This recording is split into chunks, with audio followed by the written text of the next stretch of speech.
Well, welcome everybody to our May virtual tasting for the Forgotten Grapes Wine Club. Thank you all for joining us on a Wednesday this time, a little bit different, but I know Trevor has some big events tomorrow, so he asked that we push it up a day, and we were more than happy to do so. We are very excited to be joined by Trevor Iba of Trevor Iba of Detente Wines. And we will get to him in a second. But before, as always, if you have any questions, we're going to be muting everybody. So throw your questions, comments, food pairings, whatever it might be in the chat. And we love to hear what you have to say about the wines, and anything you want to ask Trevor over the course of our discussion will be fantastic. Our email for our June wine bundle will be going out next week, so keep an eye on that. We are venturing north for our next winery up into the Sonoma regions, another small garagiste winery. Very exciting. I'll tell you more about that at the end of the night. But right now we are here to talk all about Detente. Our lips are sealed. This is for your eyes only. We are going clandestine tonight into the world of Detente. So, Trevor, let's start off. Let me ask you, as we always do, what is the most memorable bottle of wine that you have ever opened? Okay, yeah. So this one comes with a small short story to it. The bottle itself, nothing fancy. Back when I was must have been like 18 or 19, in college, big family trip, we went to Italy, mainly the northern part of Italy. So we landed in Milan, went to Lake Como, but we spent some time in Tuscany, and we did essentially like a private tasting and wine pairing dinner at a winery called Maionchi. And it took us a good not your unkie. But no, not my unkie, but yeah, my unkie. Gotcha. And it took us a good 4 hours to find this place. This was back before smartphones existed, and we were trying to MapQuest directions, and we got lost. There was no Thomas guide for Tuscany, no, I take it. Yeah. No, this was pre all that stuff. And so we finally make it there, and this place was only like a 20-minute drive from where we were staying, and it took us we went around the entire country trying to find this place. Luckily, the winery was super nice and accommodated us and our like 20 family members. I'm sure we were rowdy and outrageous by then, so we were all drinking in the vans on the way over there. But on the way out, we purchased a lot of wine. I think we all purchased at least a case or two among, about 20 of us. And this was the year that, if you guys recall, the shoe bomber, they got caught with a bomb in his sole of his shoes on the plane. Richard Russo or Richard something. Okay, yeah, I don't remember his name. So the shoe bomber got caught the day before we were flying back home. Oh my and gosh. Back then, it wasn't a big deal to have wine on the plane. It was fine. I mean, it's post 9/11, but you could check the boxes. We get to the airport with like 20, 30 cases of wine. They said, no dice. This isn't coming home with you. And we're like, well, we don't have time to figure out how to ship this back. What are we going to do? Oh my God. So what do? Well, we start trying to drink it all. And so we didn't have a corkscrew. We just pushed the cork in. We're all just drinking out of the bottle. God knows what time of the day it was. My family, we like to consume alcohol on the trips. Did you say 30 bottles or 30 cases? 30 cases, that's what I thought. We didn't make it through all 30 cases. So what happened was I took my bag before we checked in. I took every piece of clothing. I wrapped as many bottles as I could fit in there, shoved it in. We all did the same thing. Essentially, we all made it home with 4 or 5 bottles. And that's pretty good. The rest of it, we were lucky enough to find there was a couple of U.S. military servicemen that were there at the airport checking in as well. They were going back to their station in Italy. And we said, hey, we're going to give you all this wine. If you guys could somehow find a way to get it to us, here's our address. If not, drink it all. Thank you for your service. And so we gave it all to them. We came home with a few bottles, but the last bottle I have of that, I opened when I graduated from college that night. Oh, wow. And that was a very memorable bottle, just from the journey that it took for it to get back home. Did it taste good? Yeah, it was fine.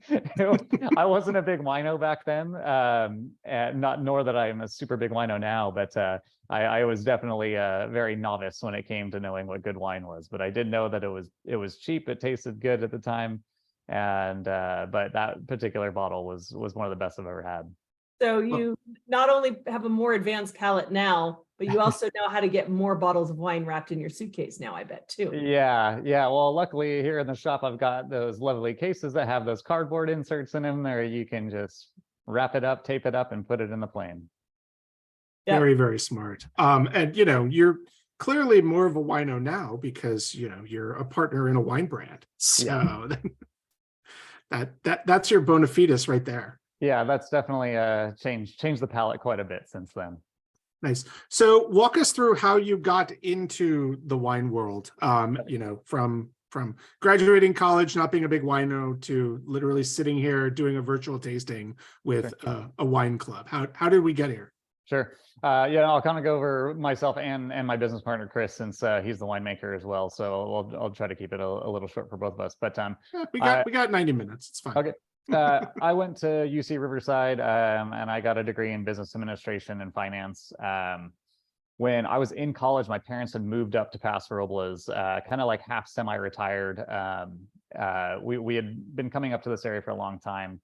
We had a vacation home at Lake Nacimiento, and so since I was younger, we'd been coming up and skiing and wakeboarding, what have you. So they retired, moved up here when I was in college. I graduated in 2008. There was a bit of a recession back then, not easy to find a job. And I didn't want to stay in Riverside. Wasn't, the best area in the world at least for me. And so I kind of like moved back home, which my home had moved up to Paso Robles. So that's kind of how I made it up to this area. In terms of getting into the wine industry, I was just looking for any kind of job in accounting, finance, anything. I was kind of hoping to move up north, maybe work in the defense industry with Northrop Grumman or Boeing or anybody like that, but just couldn't get anything going. So I got a job offer as a temp accountant at Eberly Winery. The person that was normally doing their accounting, she had gone on maternity leave really early in her pregnancy. So the winery knew she was going to be gone for at least 6 months. So they just needed some outside help. And I got the job essentially. So started as a temp. I was working like through a temp agency. I knew nothing about wine. I show up there and I'm putting bills in to the accounting system, and I'm looking at it and I said, "Well, what's cooperage? I've never heard of this word before." And they kind of just like looked at me like, "What? It's the barrels, those right? That's all cooperage." Oh, okay. I didn't know barrels were called cooperage at the time, and so that's how green I was in terms of the wine industry. Long story short, I've pretty much been there ever since. So Detente is a side project between me and Chris Eberly. We have also one other small partner, Julian. So Chris is the winemaker at Eberly. I'm the finance director still at Eberly. I recently went independent, but I still work with Eberly most days. Do everything I did before. Just I took on a few extra clients, so it was just easier for me to kind of work it that way. Chris, on the other hand, him and I actually met at Eberly when I started in 2008. He had been there for about a year and a half, and he was the assistant winemaker at the time.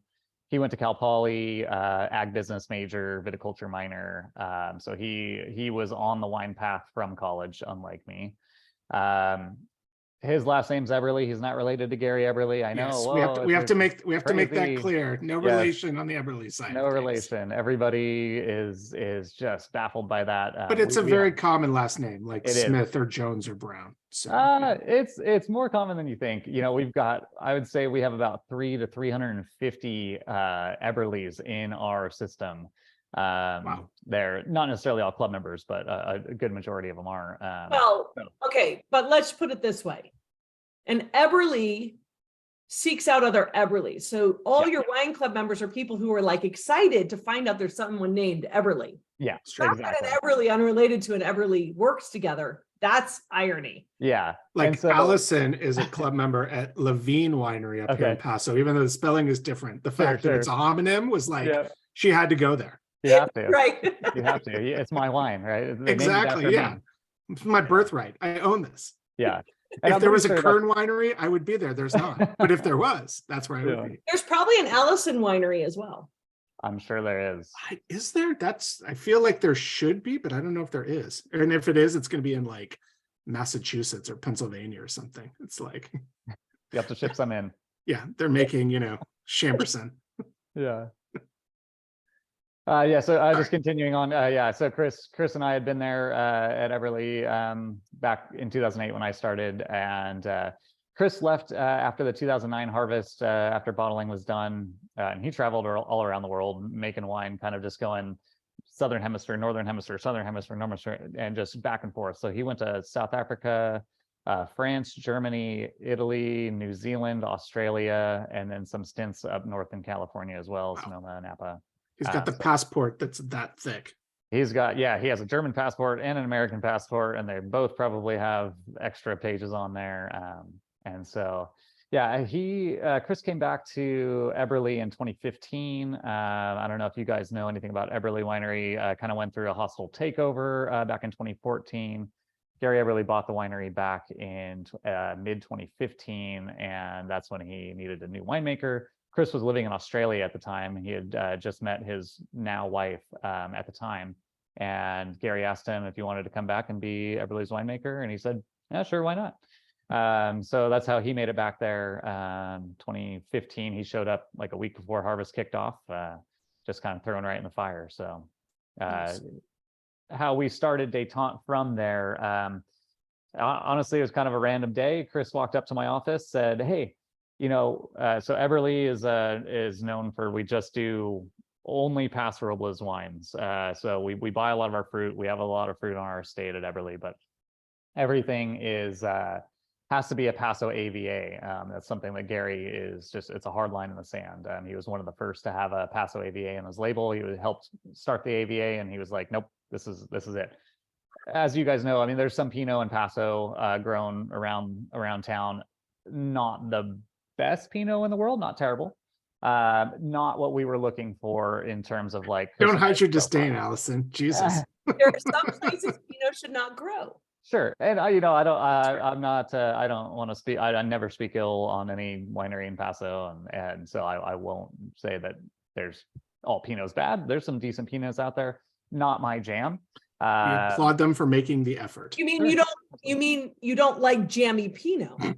Precisely. Yes. Yeah. So Chris comes up to my office. He said, hey, I've got a friend who's the vineyard manager over at Stolo Winery over in Cambria, and he could get us a ton of Pinot. Do you want to go halvesies on it? We'll make it. We'll sell it to family and friends. By the time we sell most of it, it'll cover our costs on it, and we'll pretty much have 3 or 4 cases each paid for free. We just have to put up the money now, put some work in. Gary won't care. He'll let us do it. It's not a business or anything. Okay, sure. I love Pinot, and Pinot is one of my favorite, wine varietals. So I was like, heck yeah, let's do it. It was fun, I get my hands dirty. I get some stain on my fingers instead of my soft hands typing on a keyboard all day. And so that's how we started. We made 1 ton of Pinot. We sold it to family and friends, and it went really well. While we were making that, a friend of ours that owns a vineyard on the west side, right behind Chronic Cellars tasting room, he came up to us. He had like pretty much 1 bin of Grenache. A winery down in San Diego was slated to take all of it. That bin didn't fit on the trailer. Didn't matter. It was paid for. They paid for the his whole field. And he's like, hey, you guys can have it for free if you want it. We're like, okay. I don't know. Wow. We'll just barrel ferment it. So we took it. But after we pressed it, we're like, well, we're only going to have about a half barrel. And from the Pinot, after we pressed it, we had about 2.5 barrels. And we said, well, why don't we let's just try blending this Grenache and the Pinot together. It's probably going to go down the drain anyways. We'll keg a little bit for topping, but other than that, let's just give it a shot. And, we were like, hey, this isn't too bad. Let's put it in the same barrel, let it age. So we had a barrel of what we call our classified, which is in your guys' shipment here, which is the original iteration of it, which was a straight 50-50 Pinot and Grenache. So Yes. Very off the wall blend, not very common. There's some out there, it's hard to find, but it ended up being really good. And everyone liked that more than the Pinot to start, actually. What was that weird blend the inspiration for a name like Detente? Kind of yes and no. I wouldn't say that was the main motivation for it. So the bigger motivation for it is more, let's start from the micro part of it. So Paso, West Side wineries, East Side wineries, Willow Creek, Adelaida, El Pomar, Geneseo District. It's all this just marketing fighting over, oh, no, we can charge you $90 a bottle because this is Willow Creek District.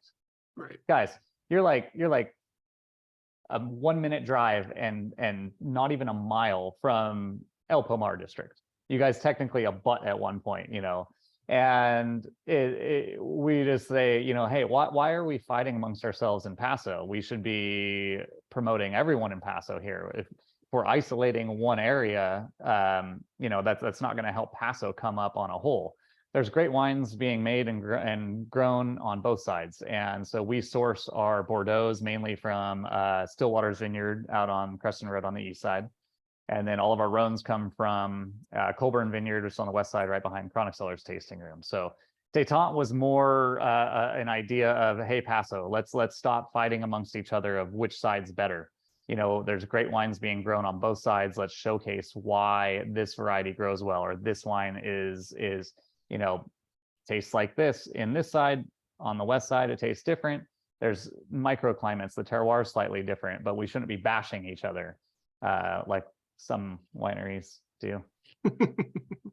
So when you went to go make that first batch of Pinot Noir in Cambria at Stolo, did you have the Detente name in mind? Was that already something you're thinking of, or was it you made that wine and then when did Detente kind of come into the mix? Yeah, so Detente did not come into the mix until we were about ready to go to bottle the wine.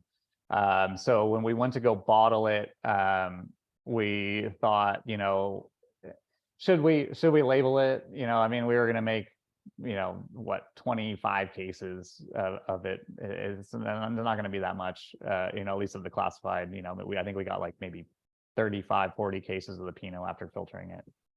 And, you know, we were like, I don't know, we could just leave it in shiners. We're just giving it to family and friends anyways. We're going to sell it for like $20.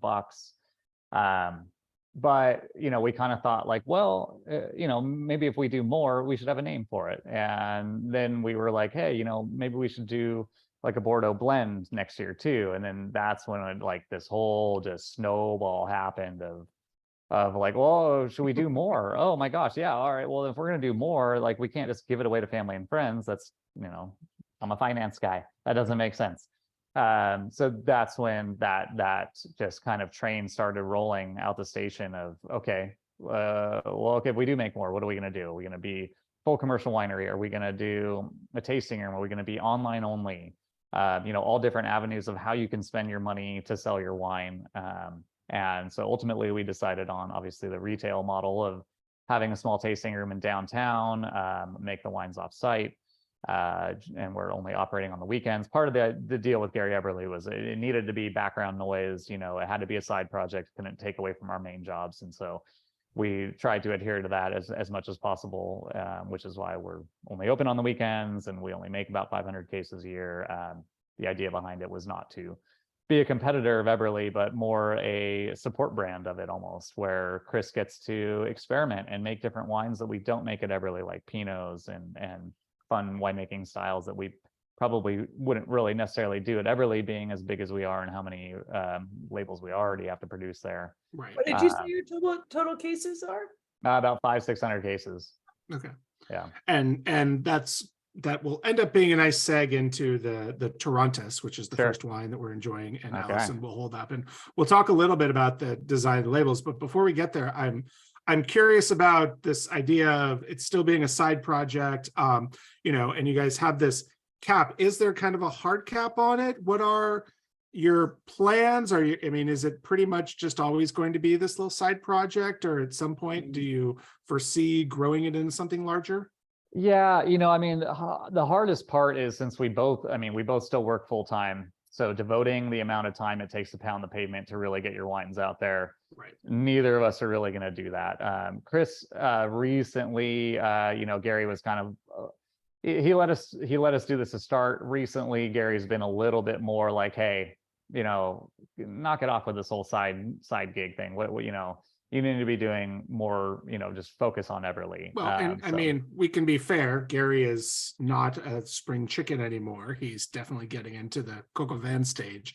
Yeah. So, he's looking to probably eventually transition out, but wants to make sure that the business continues to thrive at that point. Correct. Yeah. And that's a big motivation for why Gary kind of went that direction, a little bit against Detente now. Is more, Chris is starting to take over quite a few of those marketing outreach type things where Gary would normally be going to, they're doing like a wine cruise on the Rhine River in like a week or two. And Gary's not even going. So Chris is going. He's going to be that guy that's doing the dinners and speaking and what have you. And so that's a big reason why Chris kind of has to, at least not necessarily like step aside from Detente, but he can't be doing as much, marketing publicity type stuff. So with that in mind, that I think kind of hinders our growth a bit, as most of you guys here on the Zoom would probably say you want to meet the winemaker, you want to meet the owner and the winemaker. That's a bit more it's fun to appealing. meet. It's fun to meet the CFO as well. Sure, but you go into a tasting room and I sell more wine than our hired staff, just because I'm an owner. I could speak more passionately about it. You get Chris in there after I'm in there, and he sells twice as much wine as I do. He signs up twice as many wine club members as I do. And that's just by the nature of it. People are enamored when they get to kind of pick the brain of the winemaker and see that passion, especially on a side project where it's literally their passion project. So I think in terms of a hard cap, yeah, we will never be over 1,000 cases in our current setup. It'd be too hard. We will probably start. So right now we have no distribution at all. We have a few, wine shops here and there that kind of take it direct from us. Yeah. But we're talking like a case here, a case there. We'll probably start a little bit more outreach on that in terms of kind of having some brokers and maybe some distribution out of state somewhere. We'll probably keep that to a few labels, a few SKUs, not the whole gamut of everything. So we will still be doing quite a bit just for the retail side of things, the wine club side of things. So kind of going into that with the wine club side of things, this bottle, the experimental series number 3 is our 2021 Torrontes. So the experimental series, I'm sure that's a weird thing, a weird question. So what we do each vintage, each year, we either try to find a variety that's not very common, or we do a winemaking technique that's not just a regular still wine. Those wines get bottled in our experimental series bottles, which is that kind of propaganda, stickers all over it, screen print label. Yes. And it's the blacked out. It's the censored. Yeah, totally. So this year was obviously our third iteration of it. We wanted to do a white wine this time, and we found some Torrontes down in Templeton, kind of right behind Trader Joe's, in a vineyard right off Santa Rita Road. And you're getting true local color. For the rest of you who don't live in Paso Robles, you're getting pinpoint Google Map accuracy on these specific landmarks. So you can go visit the vineyard. So this vineyard does not have a winery. They just grow fruit. Not a very big vineyard. And so this was actually what we bottled was all the entire vineyard of Torrontes that they had planted. Oh wow. It came in, it never really ripened all the way up, which was nice because we usually like to pick our fruit slightly on the underripe side, not completely sour and green, but not fully ripe. We're not a bring it in at 30 bricks winery. We're kind of the opposite of that. So this worked out perfect for the style we were going for. And this is kind of done in a Vino Verde type style where it's very acid driven, very juicy, very mouth-watering. This is your summertime sipper. You're by the pool, you're by the beach, you're on a lake. This is something you could just stick a long straw in the top of the bottle and pretty much drink the whole thing. Hopefully with some curly cues and stuff. Yeah, maybe some curly cues. The first time my wife and I tried this, we were sitting on the patio eating lunch, just had a sandwich, and we cracked a bottle of it. I went to go pour myself another glass and it was empty already. I was like, oh my gosh, where did that go? It just goes down that easy. But luckily it's pretty low in alcohol. I think on the bottle, I think we probably have 12%. Probably actually lands more in that like 7 or 11.7, 11.8 range. So you can overindulge in this one a little bit, and it won't hurt It's too like bad the next day. like a big pineapple, drink of pineapple, Mhm, crisp, mhm. tart, Nice. summer pineapple. The Dole Whip at Disneyland is what it is, basically. No, that's sweet. Okay, got it. This is all about that tart acidity, you know. Nice. So was Torrontes something that, Chris really wanted to work with and sought out, or was it something that was approached to you? How did you find this vineyard and decide that this was going to be, your experimental number 3 white? Yeah. So luckily, one thing that Chris and I get to lean on is all of our networking contacts that we have through working at Eberly and working in Paso for a long time. So, I'm going on 14 plus years here in Paso. Chris even longer but shorter. So we do know a lot of people, and Chris also knows a lot of people that know a lot of people. So if Chris says, "Hey, what do you think about this variety?" Okay, can you find it? I bet I can. He calls 2 people, they call 4 people, and by the end of the afternoon, he's got a contact that's looking to sell 2 tons of it. So Remember to remind me to talk to him from an experiment scheme.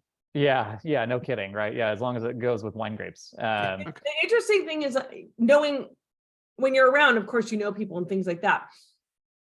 Getting access to grapes, when you know people is great. But when you say that there's Albarino is not that common, you get the whole vineyard, you would think that would be something pretty sought after by not just, oh, we have it for you, but like This is Torrontes, not Albarino. Oh, but sorry, yeah. Sorry, I was in the same country back then. Yeah. So, Wait, something else They that grew Torrontes in Argentina? Wait, what? No, leave me alone. so Torrontes It's actually been a long week. This Torrontes actually, this is Argentinian. So there is a Spanish Torrontes. They are different, but Argentinian Torrontes is the more common Torrontes. So, but the Spanish one, I don't know much about it. They're not genetically related. They're spelled exactly the same. So I don't know how that works because, the TTB doesn't even recognize Torrontes as an actual wine grape variety. So don't look at the back of the label. Don't tell the TTB that that's what I printed on there. Yeah, there that's isn't not much on our cola. there really just isn't much grown here. So that's why you would think that whatever there is, people would clamoring after it. Well, and it all started with Ron Silva up at the Silva Spoons vineyard in Lodi, and then it sort of has trickled down from there with him distributing cuttings to people. But yeah, it's pretty amazing that it has as much of a footprint, since, like you said, the TTB won't allow it. I know a couple of wineries here in Paso that have to call it the unknown wine and whatnot, because they're not allowed to put Torrontes on the label. Yeah, so ours is technically a white wine is what we put on the label, but maybe the bottles were printed before that happened. So what are you gonna do? Interesting. Sorry, you say number 3, right? You said experiment number 3. Mm-hmm. Are the experiment number 1 and number 2 different vintages, or are they different grapes? Completely, everything different. So different vintage, different variety. So first experimental series number 1 was Montepulciano from Soleto Vineyard in San Benito, and we did that in like a very dark, juicy, bold, the opposite of kind of all of our other wines, which are more old world, European, lighter, more approachable, more everyday drinkers, where that Montepulciano was like, that was an ager. I've got maybe a case of it in our, pseudo library that we'll probably crack open in a few years. Then number 2, we went with a carbonic maceration of Grenache. So the exact opposite, right? So we're going very light, very juicy. That was incredibly delicious. It was just like a light cranberry juice almost. And then number 3, we went with the white wine. Number 4 is going to bottle in 3 weeks. And that is going to be a straight Graciano, kind of going back towards that Montepulciano style, where it's going to be a little bit bigger, a little bolder. You're going to get a bit more of that earthiness, just kind of hit you in your nose right on that first sniff. From there, this is going to be a bit more of an ager, again, compared to our regular wines, which are a little bit more everyday drinkers. Right. So when something is in the experimental series, are you pretty much planning it as a one-off, or is it truly experimental in that if it's successful, if it's something like that you continue to get access to, would Sure. you kind of bump it up to the starting lineup? It's a possibility. So this is something like Chris and I do talk about. The Montepulciano would probably be the one that would jump in there because it was incredibly popular when we did have it. My argument against that of being devil's advocate is we have a small tasting room that's open 3 days a week, and we already have 12 SKUs that we try to pour, and nobody buys a single bottle of wine that they do not try. And we cannot pour people 12 tastes in our tasting room because they will walk out on their face.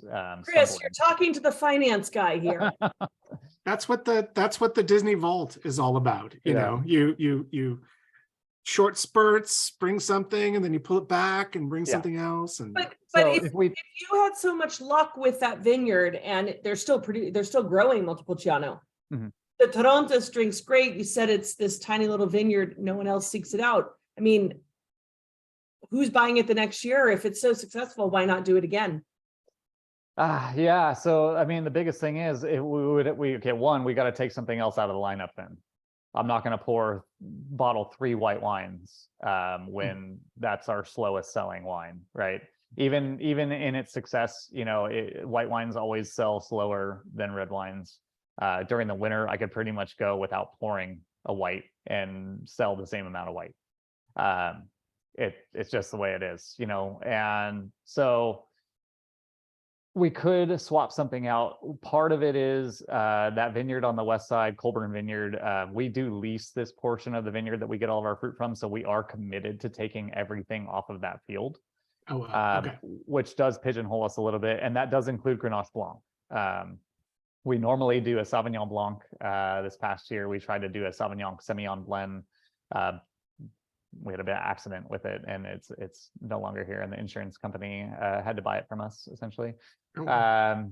Which is fine. You know, it is what it is. We have the Torrontes to go through, which is great, and we do have a little bit of Grenache Blanc left. So the Grenache Blanc pretty much just goes out to the wine club right now, and we have 10 cases or so left over after that allocation. So if we were to continue on with something like the Torrontes, we would at least have to dump the Sauvignon Blanc idea and just swap it for that.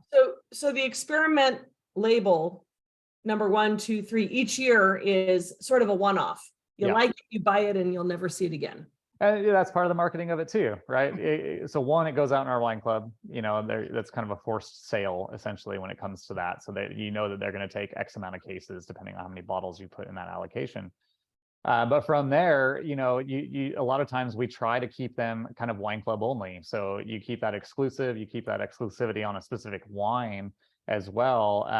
It kind of just it keeps our wine club members interested in our brand. You know, if we only did 6 wines and that's all we did, and did them over and over and over again, you know, our wine club could get kind of stale. So a big reason we do the wine club or the experimental series is to keep it fun and fresh for the wine club. If there's some left over, which there's a lot left over on the Torrontes, because with the white wine, we kind of have to do about 2 tons to really make it worth our while to even get that in the press. With the red wine, we could do a ton and press that off. So that does change things as well. So our red experimental series, we can usually get by with 1 ton. The whites kind of have to do 2 tons or more. So that's another reason where that Torrontes, even though it is popular and it is different, we can get hung on a lot of wines by doing that. If we have 3 white wines and we had to do a lot of each of them, especially when they're kind of slower sellers compared to some of the reds. Nice. So I want to talk a little bit about fruit pairings with this wine, but at the same time, I really want to dig deeper into the relationship between you and Chris, because just the way you're talking about wine, it's so different. And we're so used to having winemakers, even if it's owner operators here. It's really refreshing and interesting to have, you know, basically back of the house, finance person. So how do you two look at wines differently? Obviously, I imagine as a winemaker, he's probably a little bit more go. I want to do this. I want to do this. I want to do this. And, you know, how do you view wines, and is there tension, or how do you guys reach the compromise, you know, with this brand to kind of decide what you're going to go forward with? Sure. No, it's a great question. And you're absolutely 100% correct. Yeah. Chris wants to do 5 million different wines because that's the whole point of doing Detente, right? Is that he can do all of these wines that he can't do at Everly, right? That's where, yeah, I kind of have to rein him in a little bit. He is, you know, the wild horse running around, and I'm the guy who's got to, you know, rein him back in a little bit. Ken Volk would be proud of you using that terminology. I'm not a horse guy, so yeah. You know, we're both pretty level-headed guys. You know, maybe Chris is a little bit stronger of a personality than I am. That comes with the territory of being a winemaker at a big place too. But I think we kind of both have the same idea. Like, you know, we want to be successful, and if you want to be successful, you can't just make 40 different wines and just expect them to sell. I have this particular conversation with a lot of people in our tasting room when they come in, and they ask the same question, you know, same idea. And a lot of people, you know, they're like, oh man, I would love to retire and move up here and do this. And so many people do attempt that, but they're always lacking something, right? They have a passion for wine drinking, but they don't know much about wine making, wine operating, winery tasting rooms, wine clubs, what have you. So finding that balance to be successful it's not easy, right? But we both kind of bring a different perspective to the table, which we can meld together to create something where we can make money, even though this is a very small side project with a decent amount of overhead. I mean, we pay rent even though we're not open 7 days a week, right? And so finding that balance is a bit, you know, Chris can turn on a bit of a business brain when it comes to that, especially when I'm, you know, hounding him about it. You know, like, that's great, do it next year. You know, we're already set for this year. This is what our plan was. You know, if I wrote it down in the spreadsheet, then we're not changing it. That's what we're doing. Nice. So I think our relationship's pretty good when it comes to like, we don't really argue too much about what we're going to do.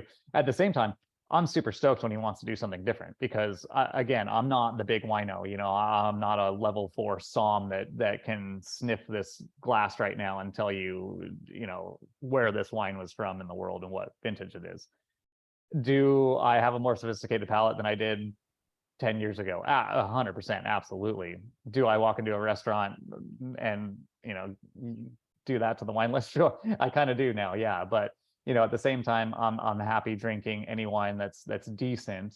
So having Chris come in and say, oh, I want to do this, I want to try that, I'm like, heck yeah, open my mind up to something new and different. And at the same time, you know, we do blending trials with all of our wines and finding trials. I'm there helping out with that. So I do get exposed to that. I do get to have some input on the wine as well. I'm the one picking up the fruit and helping process and what have you. So as much as I get to get involved in the winemaking, Chris does get involved on the business side. And so I think we kind of share that, like, kind of not necessarily a push-pull, but I think we kind of dance together pretty well.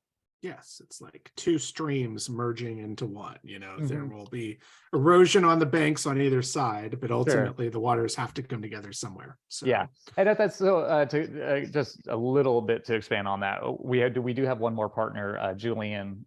He owns a very small portion of the winery, but he is Chris's business roommate from college, and he's a graphic designer. He lives up in the Bay Area, and so he does all of our labels, our branding, our website. And kind of directs us on brand marketing as well. So he does have some input as well when it comes to that. So we all get to collaborate. Obviously, Chris and I kind of run things a lot more often. You know, we're both down here. He's not around, you know, town. But he does get to have some influence on that as well, at least when it comes to labeling, you know, and he wants to try some different wines as well. So sometimes he gets in Chris's ear and says, hey, I want something that's just going to be 100% new French oak, and I can't drink it for 10 years. And we're like, nah, we're not going to do that. Sorry. You're like, that does not work in my spreadsheet. Seriously, look at my spreadsheet. This is exactly what we're doing.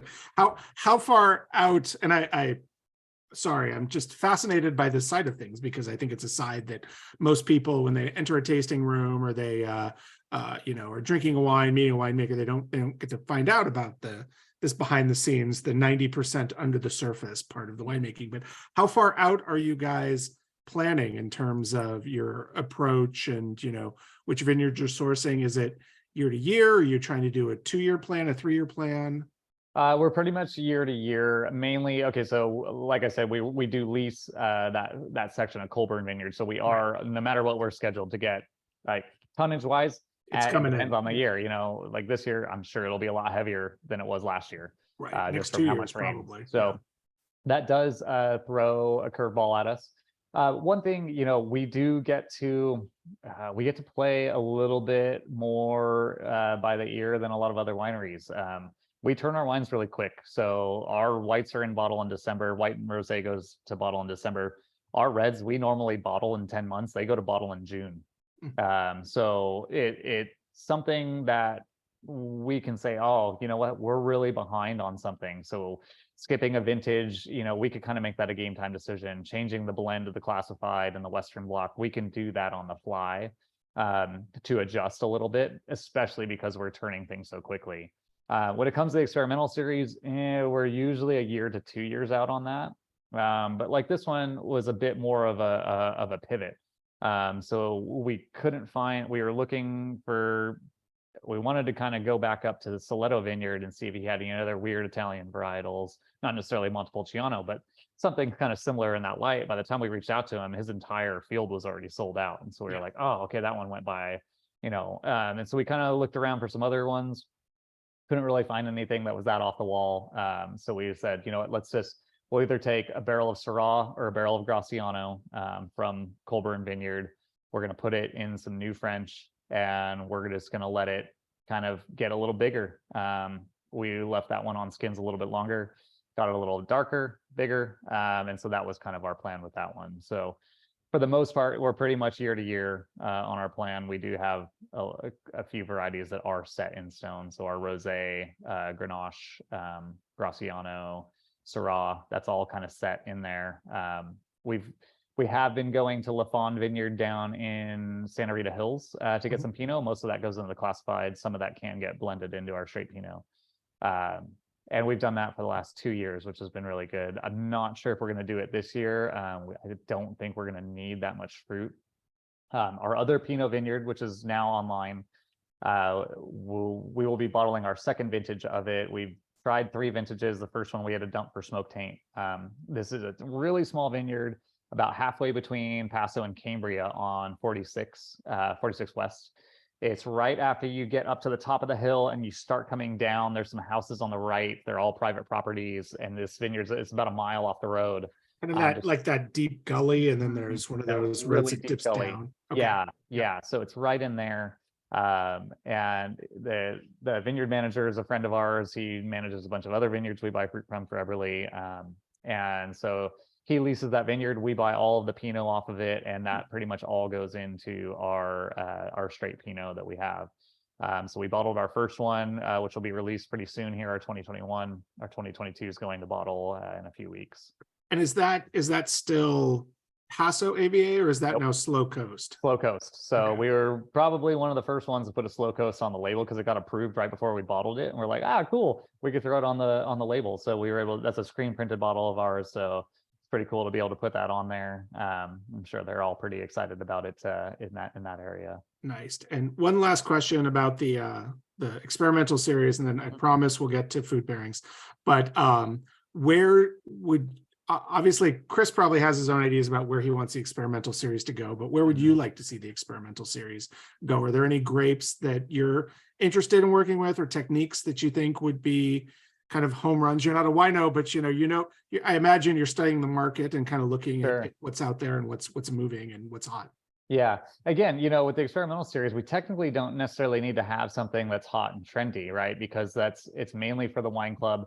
You'll most likely be a one and done type operation. So that's kind of where we get to just have fun. What do we want to work with? What does Chris want to work with? I've thrown out there, I would like to do a Charbono. There's a vineyard in Gilroy, Syrah's vineyard. My wife and I are members there. My wife's name's Syrah. It's more of a nostalgic type thing, not necessarily. Their wine's fine. You see though? Yeah.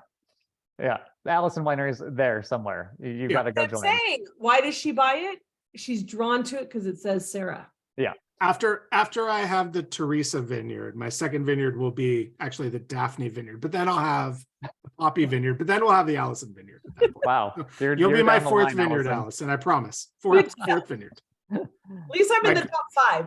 My girlfriend, 2 dogs, and then Allison. That's the order. You have 3 dogs. Yeah, but you can't name it after, it can't have like the Percival, or the Rowe Vineyard. It has to be named after a woman. Vineyards are women, I should say. There's the As long as they William Chris identify. Vineyard. That doesn't sound like a woman. The Roots. How about the Ruth's Chris Vineyard? Let's do that one. They just got bought. I know. I saw that by Outback, right? Yeah. Or the guy that owns.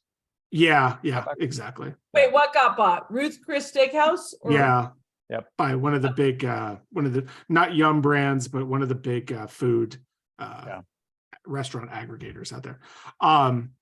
No, so I'm a huge fan of Charbonneau and still have a bottle of a 97 Napa Charbonneau that was one of my favorite wines from a winery called PB Hein, that they tore up the vineyard, and it was the last vintage of it. And I literally have the last bottle of that wine from that vineyard, which I'm kind of excited about. Yeah. Cool. So I know Matt and Carrie did the lemon and pea shoot risotto with this wine. And as Allison mentioned, we're talking tart pineapple on this one. It's Torrontes, so it has that natural aromatics to it. But what fruit pairings, would you pair with this, Trevor? Yeah, I'm more of a sharp cheese guy with this wine. Pick your poison with that. Something slightly stinky, maybe a little pungent. That would be my go-to with something like this. Meal-wise, if you're gonna have like a full-blown meal, risotto would be good. I'm not gonna pair this with anything too meaty. There's acid there, but I think it could get just washed out by anything that's got too much flavor going on. So this is more, I say this is more aperitif style. I'm going to do this more with a cheese board out on the patio than I am with an actual meal. Yeah. Since the Cata Okers, our resident vegans, are not here tonight, I'm going to say that this would be fantastic with like a Wiener Schnitzel, like just a pan-seared, breaded veal. I think would be phenomenal. That kind of buttery, rich, but still very light in flavor. I think the acid on this would be phenomenal with something like that. Yeah. Nice. Excellent. Let's talk a little bit about the rosé. So you guys did the 2022 rosé, so very fresh, very young, but did it as a field blend, all from the Colburn vineyard, which we were talking about. Correct.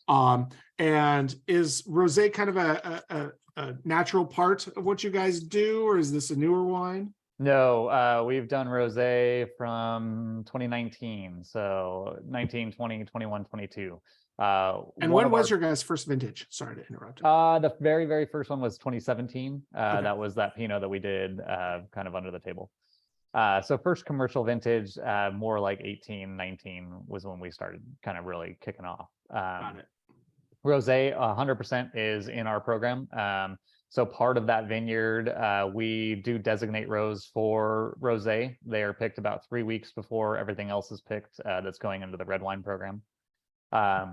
We always do whole cluster, direct press, no cold soak on our rosé, always stainless, no oak. Chris loves making rosé. He is a fantastic rosé maker. Eberle's rosé is usually similar to ours, but every year, like, we kind of flip-flop a little bit, and we'll enter the same competitions. No matter what, one of them always gets a double gold best of show somewhere, whether it's ours or Eberle's. But we both love rosé. I would say this is one of our best-selling wines, just because rosé is hot right now, and you're talking about wine trends. Rosé's been hot for what, 4 or 5 years now, where it's just been exploding. It's not a fad anymore. It's a staple. Yes. You've got winemakers and businesses that have kind of realized, whoa, okay, we can jump on this train. It's quick and easy to turn, right? You could put it in bottle in October if you wanted to, November. So it's something you can make quickly. You don't have to spend too much money to make it. You don't have to buy all these expensive French barrels and what have you. You don't have to sit it, aging for years and just accruing cost on it.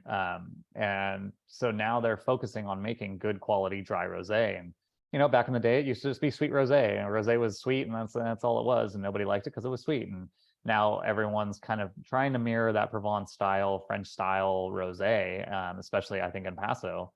And so, you know, I mean, we're just one of them, you know, and we both like rosé. This is probably one of my go-tos for, you know, having on the afternoon, day of work. You go sit out on the patio. I'm most likely having a glass of rosé. Yeah. So Or 65. usually drinking beer, but Well, fair enough. Coors Light or like an IPA? No, I like a Pilsner lager. I'm not, you know, Bud Light, Coors Light, something like that. If I'm on the lake or after a hockey game, sure. But if I'm able to purchase my own beer, then yeah, Nice. no, try to drink something a little better. I know you're a big hockey fan. Who's your team? Colorado Avalanche. Okay. Sorry Yeah. about this year. Just got bounced out. Yeah, exactly. It's tough. So this is 65 Grenache, 20% Syrah, 15% Graciano. Given what you were saying about, you know, how you're kind of committed, you have the blocks designated, is this pretty consistent vintage to vintage? Those numbers, obviously, they might shift a little bit, but I imagine if you have it designated, this is kind of what you're going with. Numbers are always going to be the same pretty much. So, you know, we're not really varying in those percentages, again, because we are designating certain rows towards rosé. Vintage to vintage, they've all tasted very different. So 2019, the first one, electric acidity, bright in your face, just, you know, it had to be a hot day to drink it. 2020 went like super soft, like almost creamy to it, which was very odd because there was no oak on there at all. And it was just like, whoa, okay, this totally changed. Mind you, this is a brand new vineyard that was planted on his property. So these are new vines. So every year they're still kind of trying to take hold. Are we in a drought? Yeah, we are. Are we out of the drought now? I guess so. Who knows? Well, for this year, at least. For this year, right? So between the 2022 and the 2021, this one is a little bit softer on the finish. The nose is a little bit more of those stone fruits. So I get that peach nectarine on this 2022 vintage. The 2021 was just like straight strawberry, just in your face strawberry.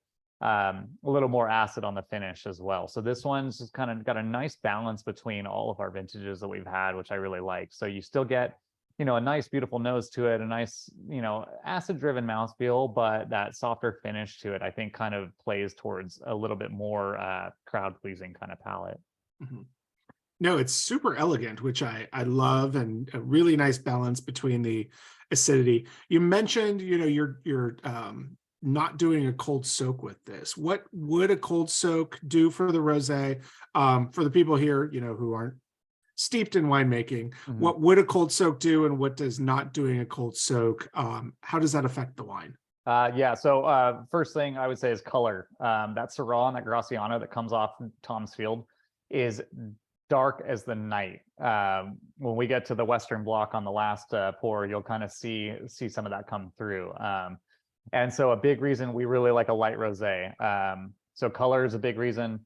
In terms of mouthfeel, I think given that we really like to turn our rosé and have it ready to go, ready to rock right away, I think we'd probably pick up a tiny bit of bitterness if we do a little bit of a cold soak. Mind you, I mean, if we do an hour or two, like that's not going to be a big deal. I don't think that's really going to change too much. Maybe it's a little bit darker. I don't think it would change the palate all that much. But if we're talking like a 9-10 hour cold soak, I think it would kind of make it almost unapproachable for a bit. I think it would have to kind of just chill out in bottle for a tad before it would be drinkable. And so since we really like that kind of just lighter, brighter style, having that no cold soak, just turning the press on right away as soon as we can, I think is really kind of showcases more of our style of rosé. Yeah, especially. And I know they use the term cold soak, but there's actually no like soaking the grapes in water. It has more to do with dry ice and whatnot. Yeah, so. You're putting it in, if the press is not in the direct sun, you know, you're putting it into the press. Yeah, you're throwing a bunch of CO2 in there, or just dry ice in there to keep it cold. So essentially you're doing some skins contact is what a cold soak is, right? So kind of getting closer towards that orange wine with a red wine, but not a red wine, but not an orange wine because it's not white. Yeah, basically, Patty, what you're doing is you're putting in dry ice, so you know, frozen CO2 into the press or your maceration bin right before you do the press. And what that's doing is hardening the grapes so that as it's pressing, you're getting harder skin, a little more skin contact, even though the juice is being pressed off, which basically, like, imagine, you know, pushing something through a netting versus pushing something through a coffee filter. Like, it's very different or frozen, like a water through a regular t-shirt versus water through a frozen t-shirt is probably a better analogy for it.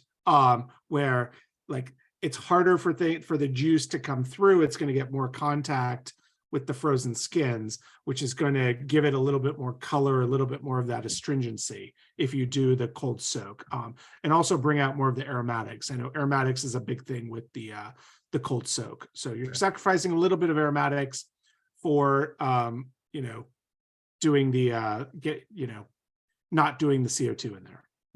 Wait, Trevor, you do cold soak, but then you do have time on the skins for color, or is that the only color you're imparting? No, this is like, we literally put it in the press and turn it on.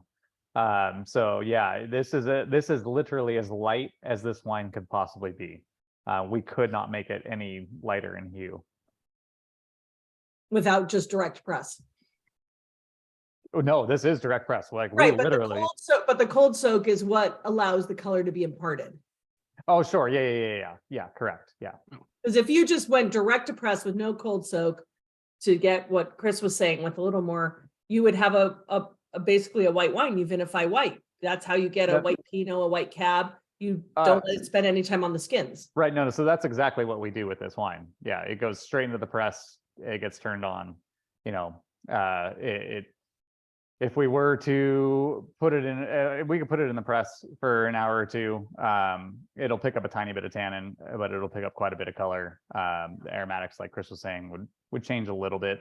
I think it would get, not to be gross, but I think it would kind of go a little stinkier. So that Syrah and that Graciano, I think, would come through a bit more. Where like Grenache is very bright, strawberry, rose petalish. But Syrah is meaty, earthy.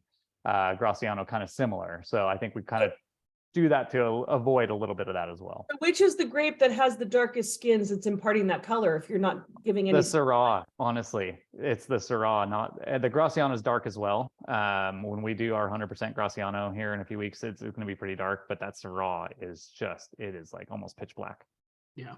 And so Patty, if you think about any grape, when you squeeze the juice of a red grape or a green grape, the juice is clear, no matter what the skin is. So it's the time on skins, whether short or long, that will impart color. So if you leave a white skinned grape on the skins, it picks up that ambery orange color they talk about. But then you have things like Pinot Gris, and gris means gray, and it's because of the grayish skins that they have, which will also impart kind of a golden hue to it. With just a little contact. And then with red wines for rosé, it's usually very little skin contact, an hour or two, and then 2 days to 5 weeks on the skins for red wine.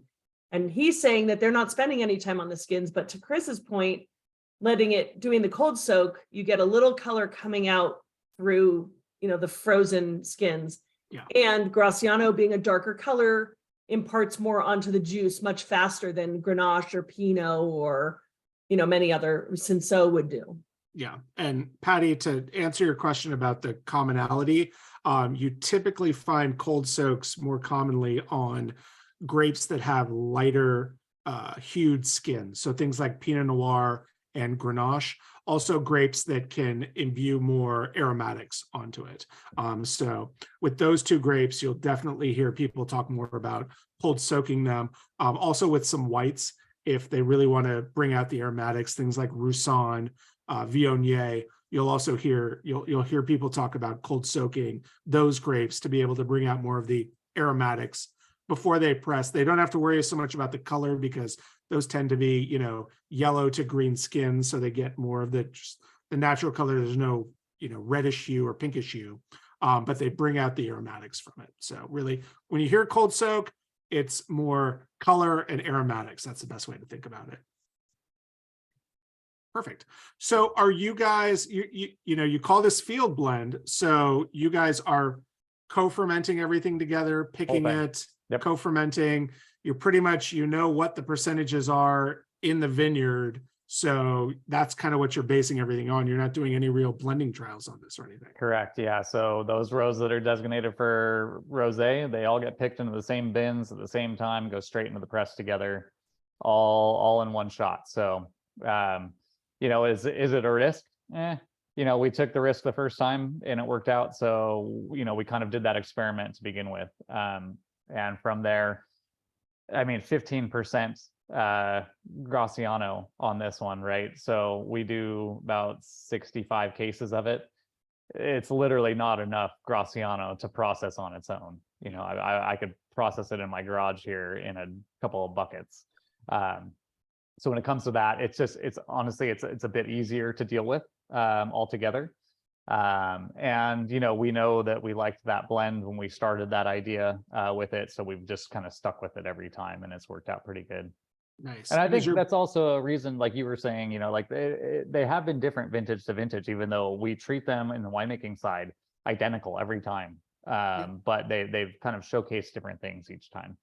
Well, and that's what's really fun to try them and to, do a vertical tasting of your wines. If you can, obviously you guys sell out of the rosé quickly, but given that you're using the same block of grapes in the same percentages every year, more or less the same winemaking techniques, this is a true expression of the terroir, where what you're really getting is this is minimal winemaking. This is truly, the differences are based strictly on climate and soil and rain and sun and whatever happened that year. This is a real snapshot of exactly what 2022 was.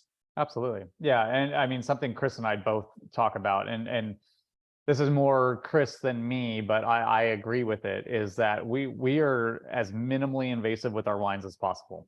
So if we don't need to filter it, we don't filter it. If it needs filtering, if it's super cloudy, it's just got a lot of sediment in it, we got to do it. If it's something that's going to be in the fridge all the time and it needs to be cold stable, for the most part we do, but we've had a couple wines where we didn't cold stab them, and we just let them, said, hey, you know what, if you leave it in the fridge for more than a couple days, you're going to have tartrates that's going to throw them. But we do our finding trials before bottling, and if it doesn't dramatically increase the quality of the wine, or if there's nothing physically wrong with the nose or the palate of a certain variety, we don't touch it. So we try to be as natural as possible. I'm not saying that the vineyard manager isn't using Roundup out there and doing that. We're not on organic. Hopefully vineyards. not. Yeah. But when it comes to the winemaking side on our end, we try to do as little as possible to, again, showcase more of what that vineyard was supposed to be that year. Wine's a natural thing. We shouldn't, one of the hardest things is having Gallo make 1 million cases of a certain wine and it tastes the same every single year. How is that possible? How is that possible that they do that? They have a big binder. To follow on that, are you particular about the vineyards you buy from? Absolutely. Yeah. I mean, the vineyards that we mainly partner with, so Colburn Vineyards, Stillwaters, those are vineyards that we've worked with, especially at Eberly, for many, many, many, many years. And so we know the quality, we know the people, and we know. But what I mean is, do you work with vineyards? Do you require that there are no synthetic herbicides in the vineyards you work with? No, that's, I'm not a farmer. If I wanted that, I'd buy my own land and plant my own vineyard. I'm not a farmer. I will let them, and even Chris will say that he wants nothing to do with, running his own vineyard and being a farmer, right? He wants quality fruit. Sometimes that's going to take more than organic stuff that's physically out there to actually get a crop off some vineyards. Now, at the same time, the Pinot that we get from that 46 West vineyard, he is farming that sustainable, organic, and biodynamic. He's not going to go through the certification because it costs a lot of money, and the vineyard's only like 1.5 acres. So he's not going to do that. But it's really good that he's doing that. At the same time, is he hurting his own wallet? Absolutely, because his yields suck for his vineyard. But that's not our problem, right? We take the field and we make wine out of it. So it's an interesting thought, and you're right, in different situations. But there was I was listening to a winemaker recently who also has a podcast, the Organic Wine Podcast. He obviously believes in organics. Yep. But he was talking about chatting with some friends of his who make wine up in Paso, and they were saying how they never taste the grapes in the vineyard, something he'll always do. And why? because they see the white stripes on the ground and they know what goes in the ground and they don't want to put the grapes in their mouth. Sure. Because, you know, Roundup is not good for us. Yeah. Yep. Glyphosate is not good for us. Yeah. So, you know, I mean, it does affect the ultimate wine that we have. Absolutely. Given the Well- settlements that have happened, I'm always shocked that that product is even still on the market and it's still being used, you know, given exactly what we've proved. But I guess the same thing is true with cigarettes, and those are still out there. But I digress. Let's talk about food Oh, but pairings. just for one quick thing, one interesting fact, because I think ultimately I would see Patty wanting to know this. Fun fact. If you are interested and want to drink wines that do not have synthetic herbicides, I'm not talking about pesticides or, you know, because some things are unavoidable with what we have with mildew and other diseases. But if you don't want glyphosate or Roundup, anyone who practices, they don't have to be certified, but if they practice organic or biodynamic, they do not use it. Sustainable permits it. Doesn't mean they use it, but sustainable practices, certifications do allow it. So you have to ask the farmers or the growers or the winemakers, you know, what that vineyard's doing if you really want to know. But if you see that, if they tell you that they farm organically or they farm biodynamically or regeneratively, you can trust that it's not used. We should also point out at this point, for full disclosure, that Allison is writing for the Slow Wine Guide these days, so she is deeply immersed in all of these topics. Well, I've just had to learn how to ask the questions. I understand, you know, choice. You and Tucker Carlson, you're just asking questions. No, I mean, it's an interesting discussion, you know, why people make the choices they do. But if anyone wants just to understand, sustainable is sort of a quasi confusing category, and it's used very. It's true. Those you hear a lot of those words: biodynamic, organic, sustainable, regenerative, SIP certified, whatever it might be, used almost interchangeably, and they're definitely not. And I'm sure we could do an entire podcast, you know, another 90-minute podcast on Allison explaining us the differences, and maybe we will. We'll do a special. We'll bring out the whiteboard and have you maybe put together a PowerPoint presentation for that. That'd be fun. Anyway, so food pairings with this one, Matt and Carrie, our resident foodies, our resident chefs in training, throughout, who apparently disappeared. We'll have to see if they'll jump back in here. I don't know where they went. That they pair this with a really interesting pairing: pumpkin ginger soup with maple bacon caramelized onions. And found it surprisingly good. I know that's a lot of different flavors together there, but really interesting. Oh wait, no, Oddly specific, but I like it. Yeah, sorry, I've been drinking. Didn't see it at the bottom.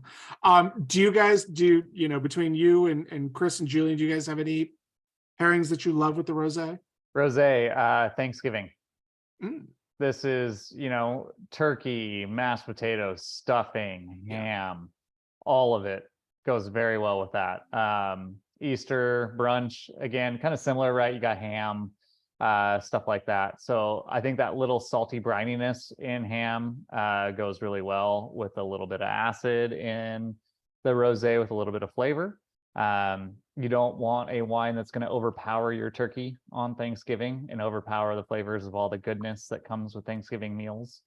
But that wine, I think, kind of pairs really nicely with it because it just sits adjacent to it, right? You have enough acid to cut through any fats in the meal, but it's going to complement it, not overpower it.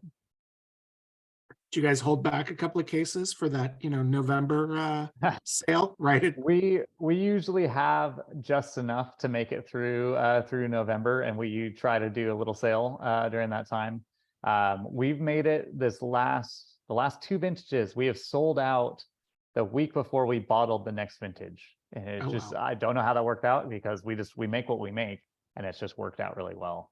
At Everly though, we hold a pallet back of rosé to save for Thanksgiving.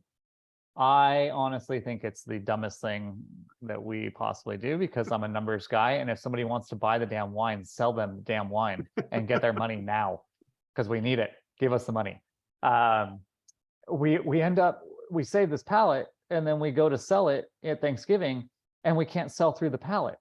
So now we're sitting on an old wine, and then what do? We discount it and we sell it out at like case specials. And it's like, We had people that wanted this in July because it was hotter than crap in Paso, and they wanted rosé, and they were going to pay full price. What are we doing? If Gary Everly wants some for Thanksgiving, give him like 4 cases and go throw it in his cellar. You know, Yeah. let him have it. We don't need to do this. We don't need to hold it back. You'd think after the first couple of times they'd reduce it to half a pallet or a quarter of a pallet or whatever it is. But no one said the wine industry makes smart decisions. Okay. No, you can pretty much throw a rock in Paso and hit a winery not making a smart decision. So Every winery that you think is making smart decisions is probably making a dumb decision here or there. I guarantee that we at Detente make dumb decisions many times. if they're making a smart decision, it's because the dumb decision they make ended up turning out for the better. Yeah, exactly. Lovely. Awesome. Well, I'm glad you guys sell out of this. It is really beautiful and elegant. And to me, like you mentioned kind of salty brininess of ham, but I'm feeling like peel and eat shrimp. Like I want to be in Virginia Beach or Myrtle Beach or, Outer Banks of North Carolina, just with a gigantic pound of peel and eat, like 10 12s or 14 15s and just shoving those down with something like this. So that sounds fantastic. I'm with you. When are we going? I'll send you the Evite and we'll book that for next summer. Yeah. Perfect. So let's move on to the reds. We have the Classified, which Allison, and you've got it right there. A beautiful wine. And really in a way, kind of the companion wine to the rosé we just had. And I'll let you finish. Yeah, correct. So again, this was started with our very, very first vintage that wasn't really supposed to be a vintage of anything, right? It was supposed to just be for fun. We ended up doing that 50-50 blend of Pinot and Grenache, and everyone loved it. And we're like, okay, we're onto something here. How do you stand out in the wine industry? And let's just say just in Paso, right? We've got 300 plus wineries now in our area. So to be different and new and fun, you can't reinvent the wheel that many times, right? Wine is wine. You take grapes, you squish them, you throw some yeast in there maybe, or you let the natural yeast turn it into alcohol. Charbonneau Pinot blend, my friend. You can have that one for free right there. Fair enough. I want to get that Charbonneau first. So, so with the Classified, we said, you know what, hey, we want to do a light red that you can open up on any day of the week. You could pair it with food. You could drink it on its own. If it's super hot where you live in Bakersfield and Fresno, you could put it in the fridge for 2 hours and still that nose and that palate will still hang on. And so every year we do the Classified. It's usually Grenache and Pinot. Sometimes it's a little more Pinot heavy. Sometimes it's more Grenache heavy. So the previous vintage was like predominantly Grenache with a little bit of Pinot. This one is 60% Pinot, 20% Grenache, 20% Graciano. But it's still produced in that really light style. This is something that you could just drink anytime, right? You don't need a reason to drink it. You don't need a steak to go with it. You don't need a pot roast to have next to it. Otherwise, it's just gonna, take your tongue and rip it out of your mouth and throw it against the wall. And so something with the Classified we like to do is we want something juicy. And I think this one really embodies it. I honestly think this one has a little bit of a tropical kind of nose and palate to it. Kind of think more like passion fruit, dragon fruit, something like that. And tropical, I don't mean like, yes, I would love to be in Jamaica right now with a glass of this. Right. But it's kind of just got that, just like those bright red fruits to it where it's just juicy and easy drinking. And that's kind of what the Classified embodies every single vintage. No matter what the blend is, we're always going for something like that. And the first year you did this was in 2017. That's when you had the Pinot and not enough Grenache, so you threw it together. Yeah. And so what made you and where did you get the Pinot the first year?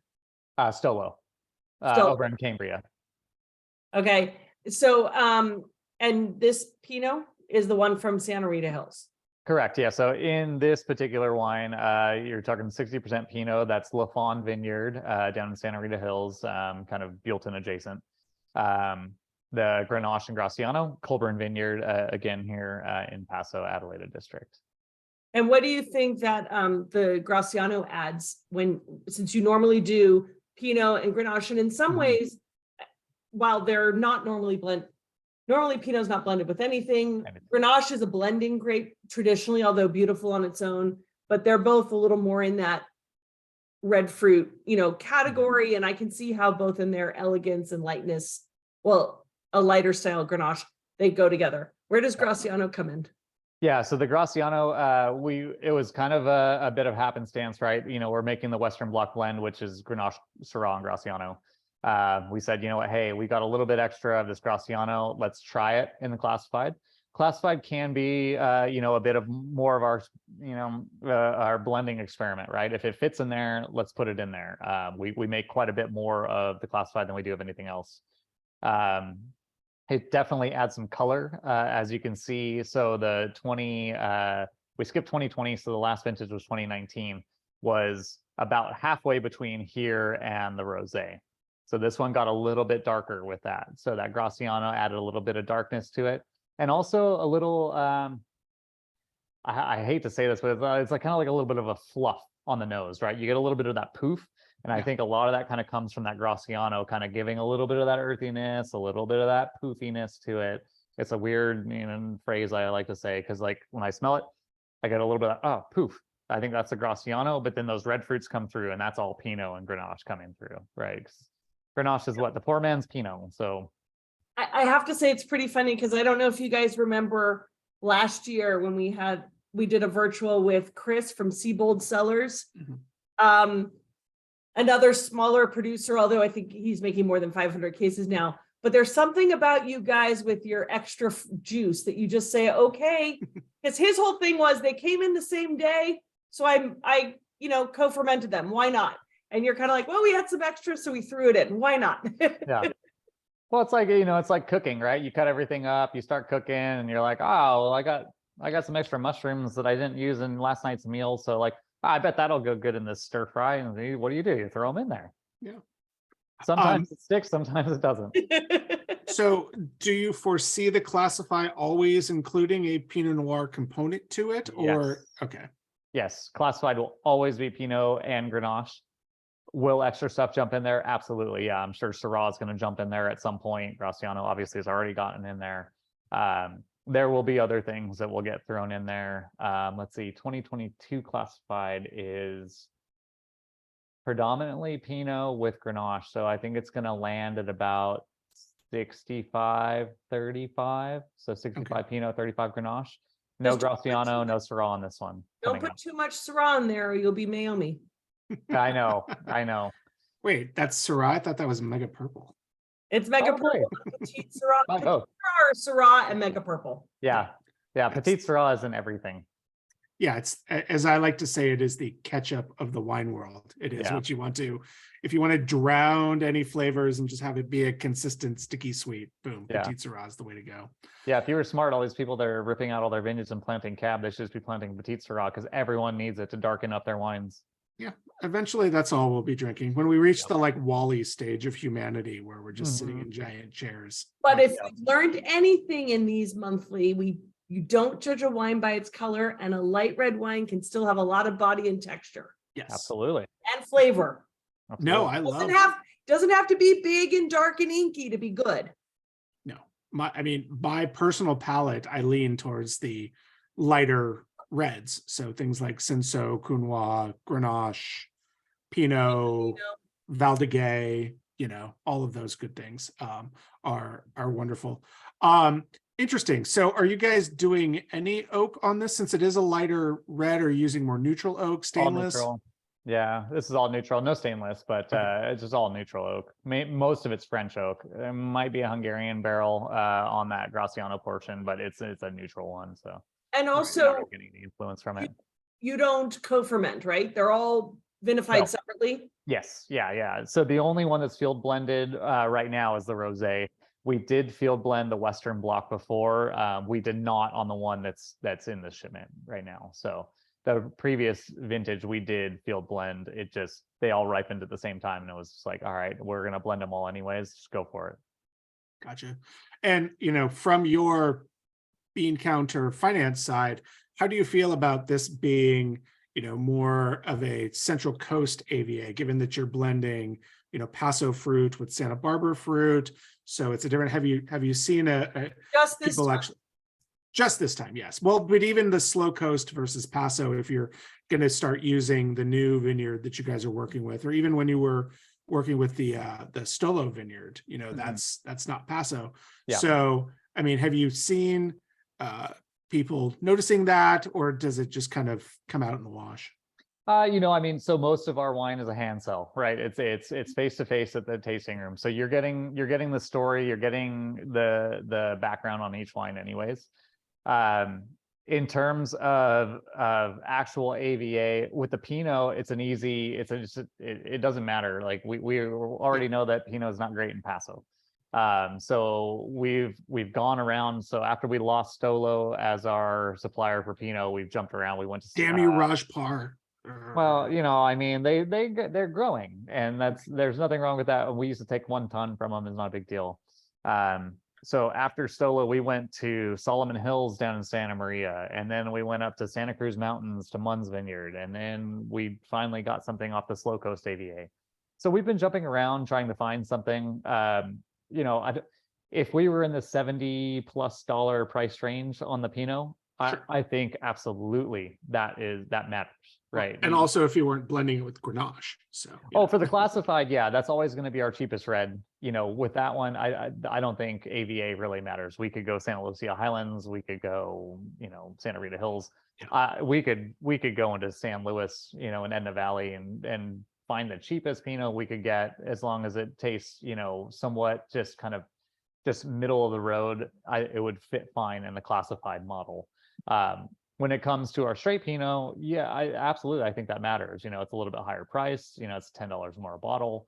Right. But again, at $45 a bottle for the straight Pinot, AVA I don't think is going to really influence a purchase or not. It's more of a talking point.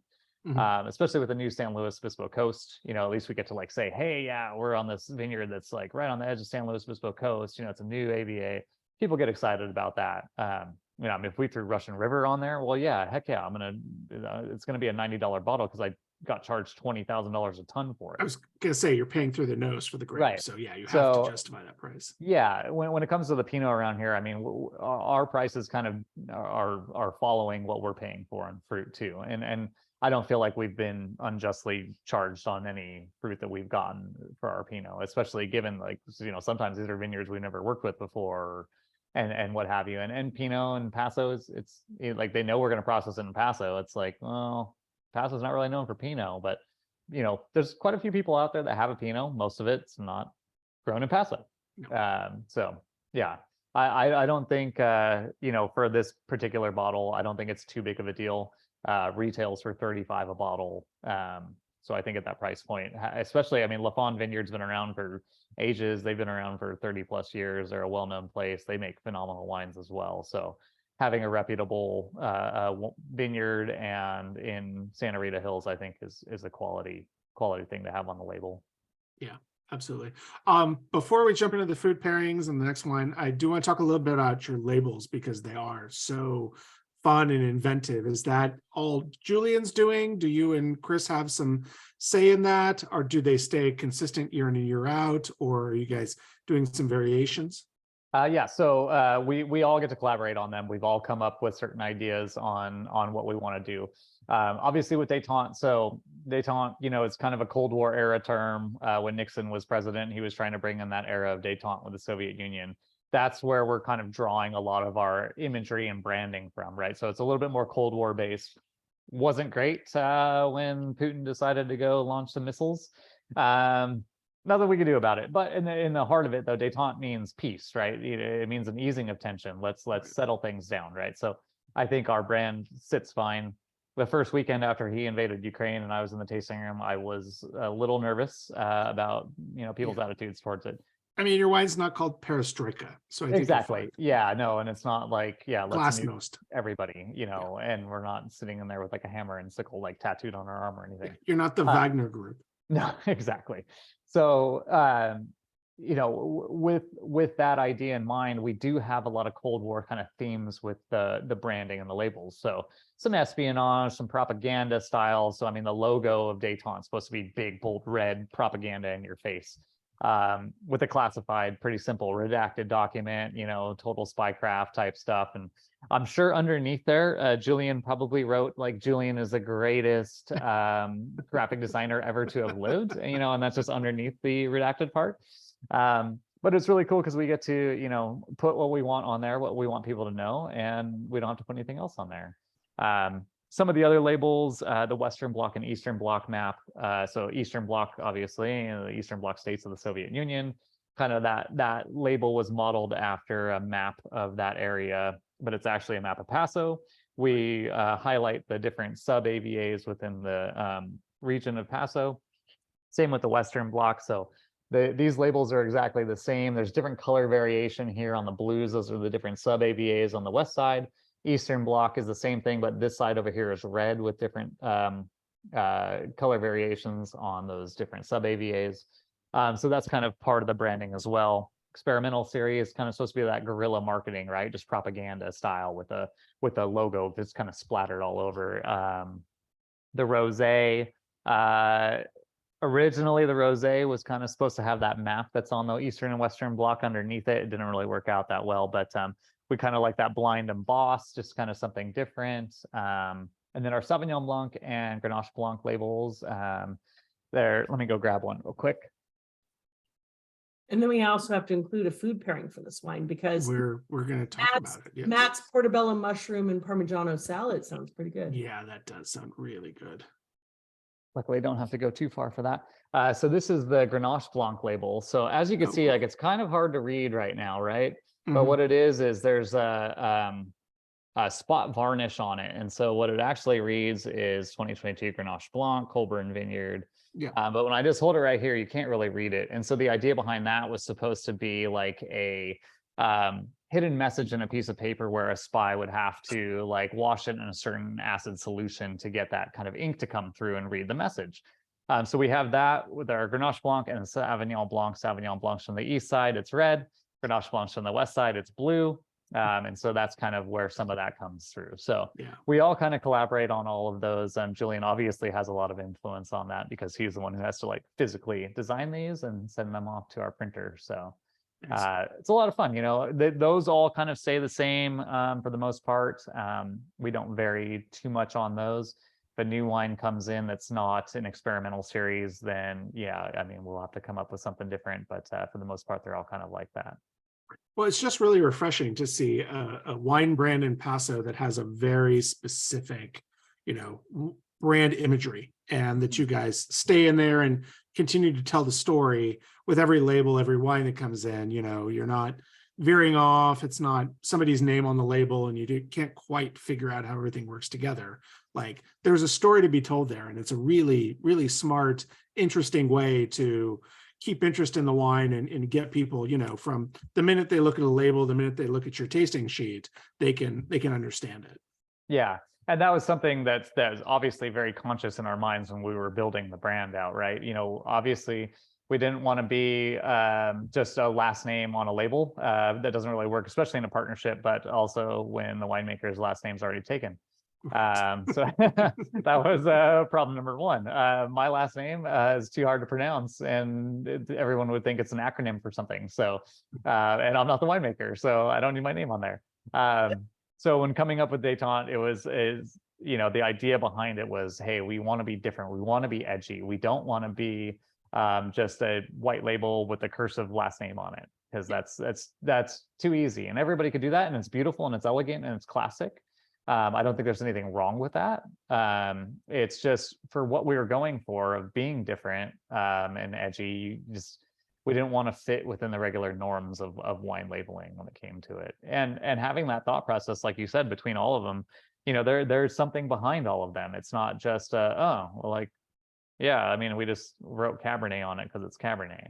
Right. You know, all the labels had a thought process between all of us and many discussions and going back and forth on them.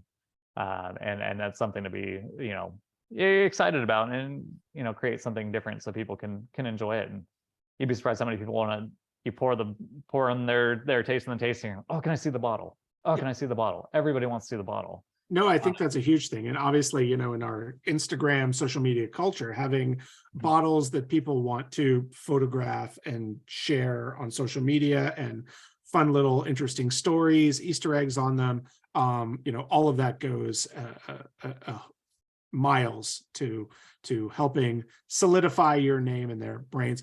Do you feel any tension with Cloak and Dagger in downtown Paso, since they're doing some of the same spy craft imagery? Yeah.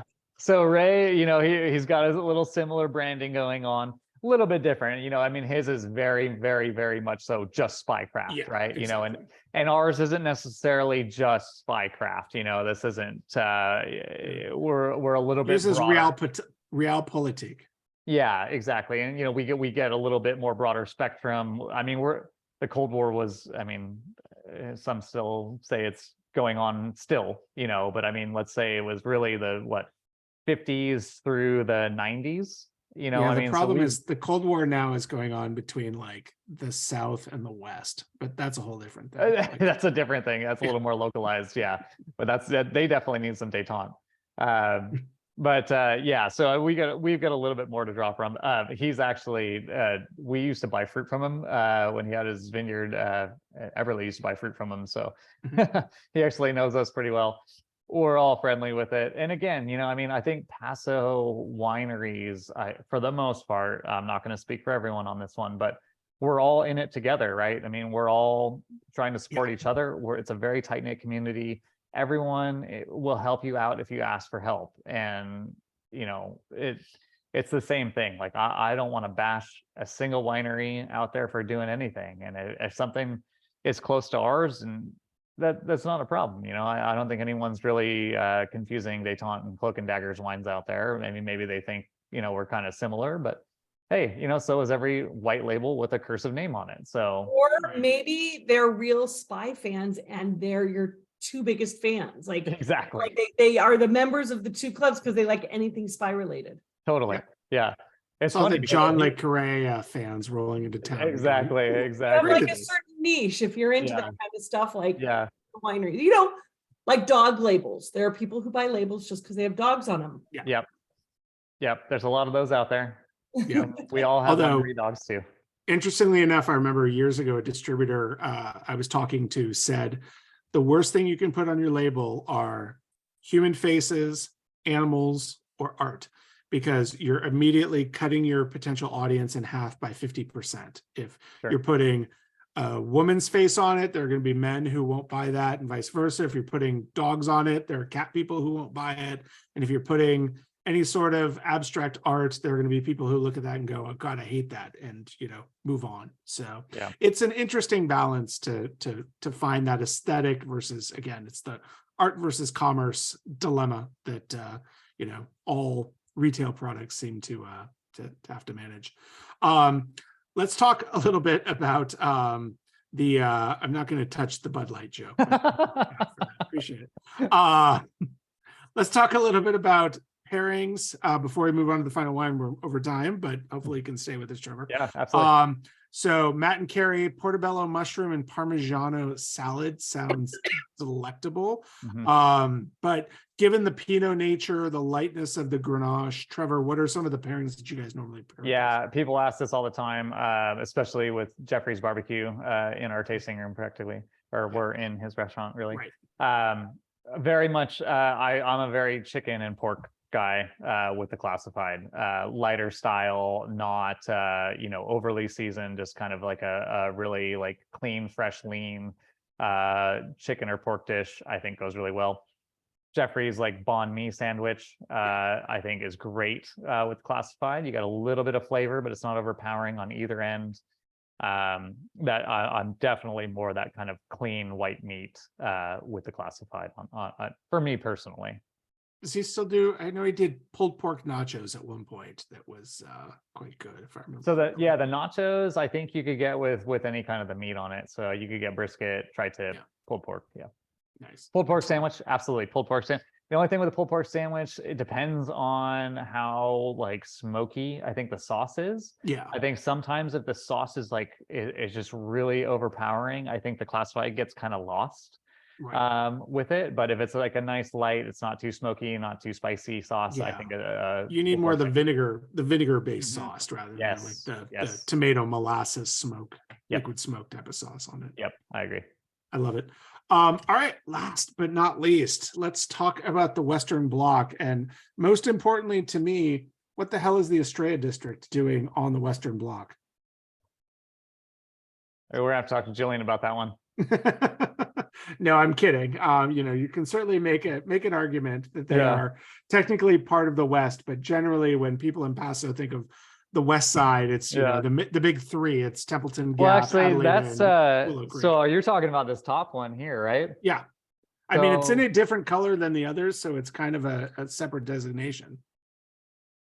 Yeah, you said that's Estrella?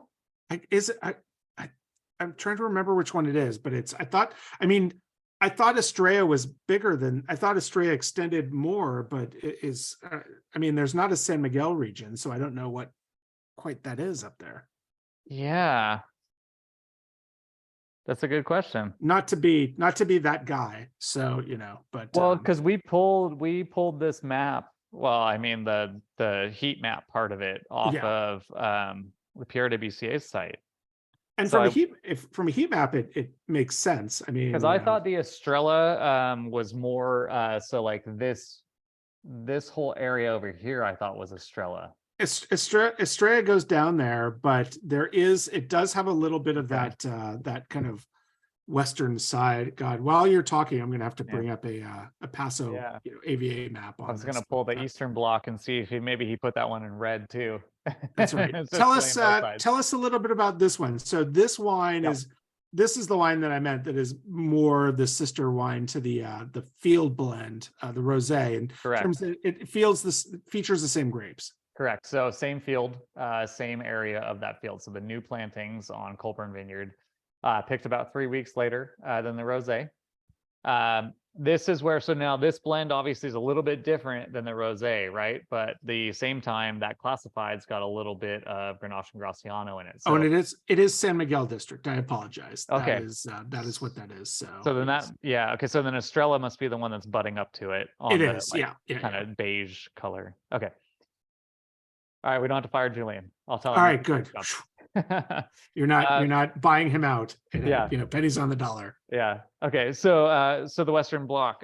So same vineyard, same blend-ish as the rosé, picked a few weeks later.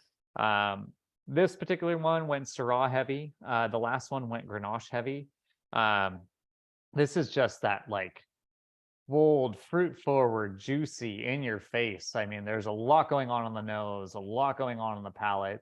But still has a nice balanced finish. And that's where we kind of, again, have that really old world style, that European style, where there's more balance to it, more that just acid, alcohol, sugar balance. We're not trying to build an Austin Hope cab that's just going to punch you in the face and throw some Petite Syrah and Mega Purple at you. This one is very dark and inky. That is all natural. We will absolutely never, ever, ever put Mega Purple in our wines. And we will never, ever, ever for Detente add Petite Syrah to darken anything up. Again, we like that lighter style, but this wine still can showcase that beautiful fruit, but still have that balanced finish, even though it is fruit forward. Yeah, and what I find so interesting about it is that, you know, you were mentioning how juicy the classified was, but that's absolutely how I would describe this one, even though it's, you know, heavily Syrah, 50% Syrah. I feel like the Grenache adds this lightness and this juiciness. So it's not that like big, overpowering, smoky Syrah. It just has this liveliness to it, which is delicious. Yeah, I agree 100% with that. As something that differs between that classified and the Western Bloc is that tannic finish, though. Those tannins kind of come in, kind of grab your tongue a little bit, a little grippy on the tongue, where that classified doesn't have that. That classified kind of finishes juicy all the way through. Yeah. This Western Bloc's a little bit meatier. a little bit more elegant in terms of, you know, kind of that bigger, bolder red wine style.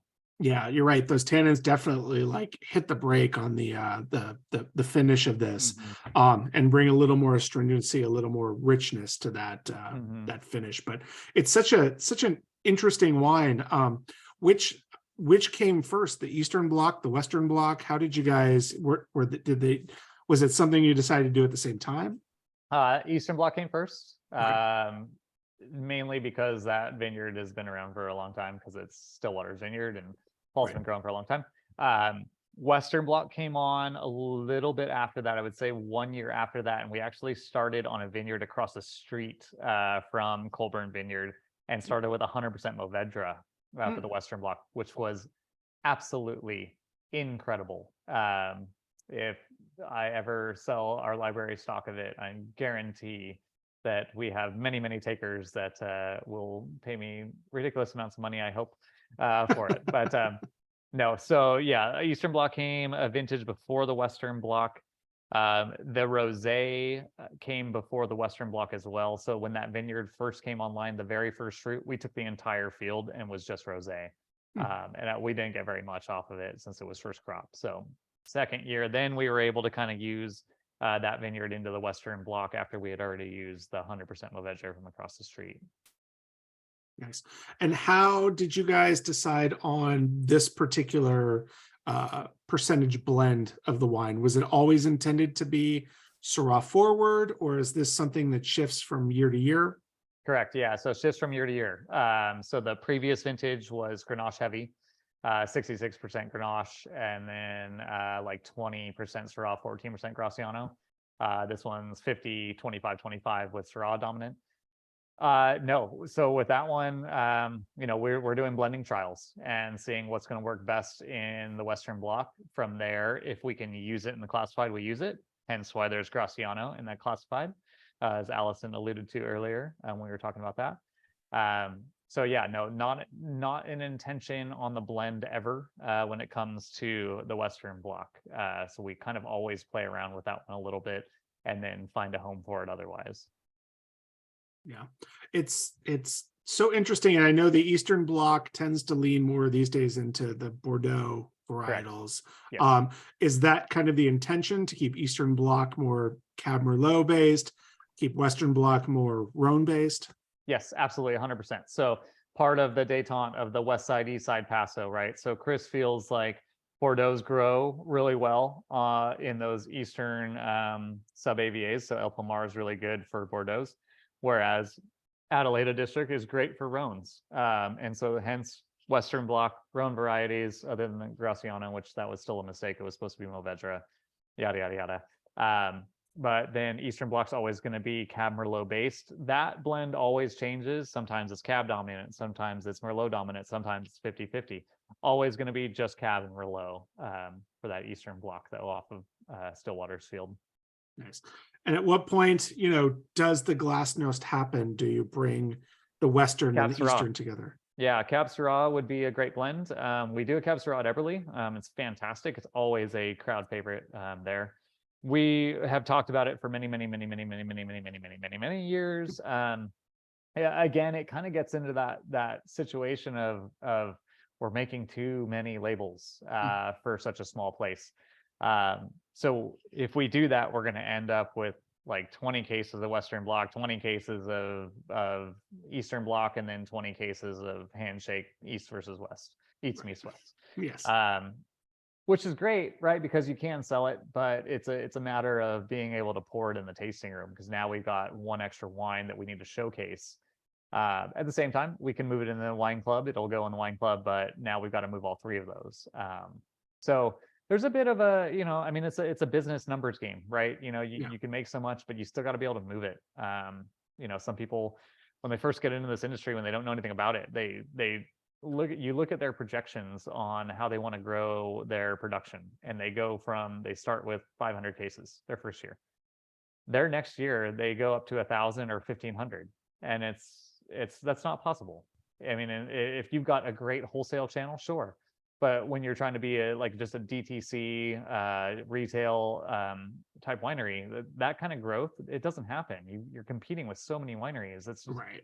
it's not realistic. And so I always keep all of us that are involved in the business, our wives, the partners, everybody that wants to influence us on what we should do, always try to keep them in check. Look, we're open this many days. We could pour this many wines to people, and this is what we can sell. So if we can't sell it, that means we're not going to make it next year. You know, and so we need to stay afloat, you know, financially, and that means selling wine and not sitting on it here in this warehouse. Yeah. I have some names when you do decide to do that handshake wine that comes together. I have some perfect names lined up for you. What do we got? You know, one of them obviously is White Knights, I think is a great name after the great Mikhail Baryshnikov, Gregory Hines. Which means that it will only be purchased by people who are 50 and older. Red Heat, which again was the Arnold Schwarzenegger is the Moscow cop who comes to Chicago and disappeared with Jim Belushi. People maybe 45 and older.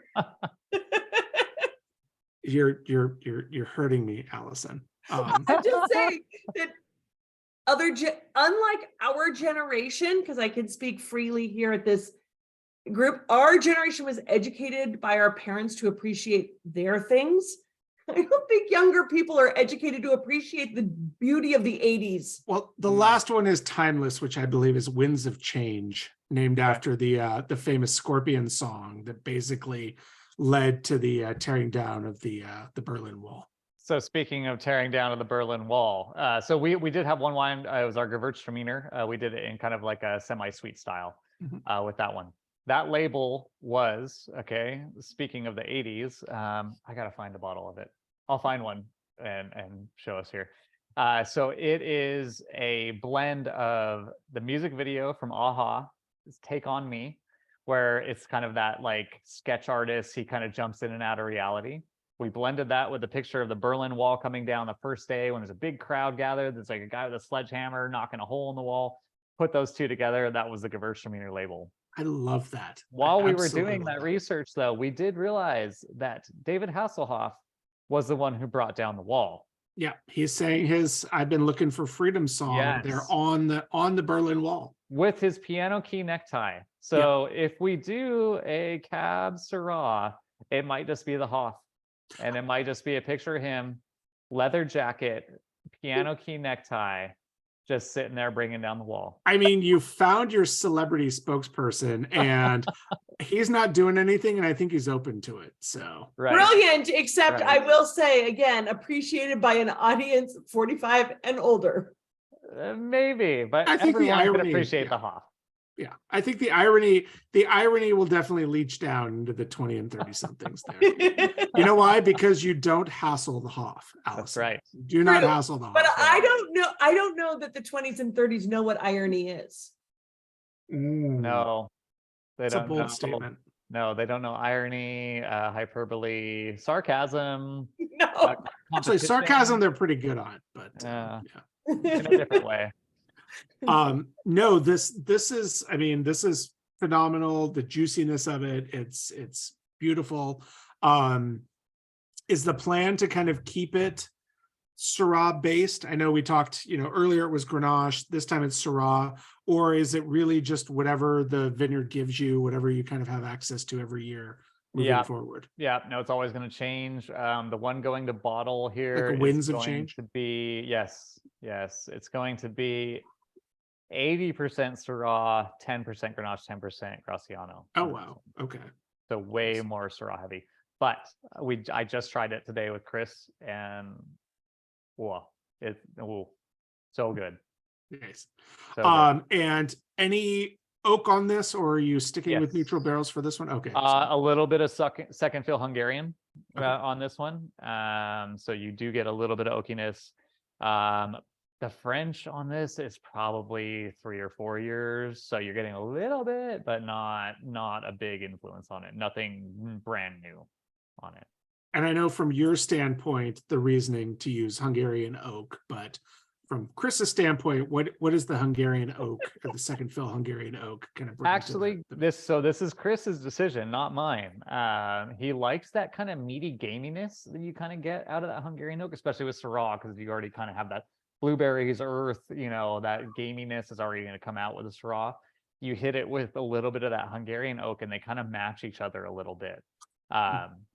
Obviously, for me, yeah, I mean, a French oak barrel can, depending on the euro, your it can be spreadsheet says 1,500 Hungarian bucks all for day. one barrel. Right. Where a Hungarian barrel you're getting for $500-600 bucks.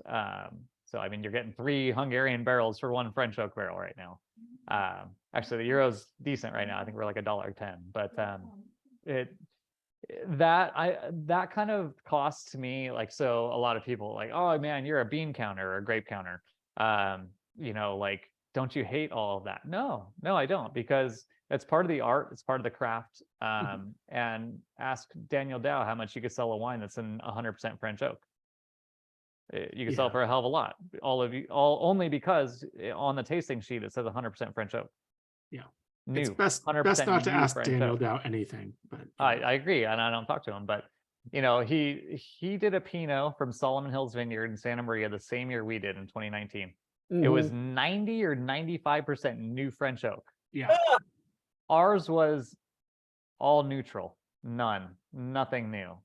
And his was $95, 90 or 95 bucks a bottle. Ours was 40 or 45 bucks a bottle. I have a funny story about that Pinot Noir. But go ahead. Pinot was terrible. It was one of the worst wines I've ever tried. Because Solomon Hills is cool climate. Why would you bastardize and kill a cool climate Pinot with 100% new oak? Yeah, and you paid a lot of money for that. That's the Dow way. Because he needed to charge $90 a bottle. So you have to say it's 100% new French oak. So I'll tell the story quickly. Teresa and I went, we always go out on not New Year's Eve, Christmas Eve, and do a wine tasting at a different winery. It's kind of a low tradition. So 2021 Christmas Eve, we went to Dow because Teresa was working on a book about gold diggers, and she had polled the Paso Robles Wine Fanatics group if one was to visit a winery in Paso that would be frequented by gold diggers, what would be the winery? And 90% of the respondents came back with Dow. So we went up to have to visit it.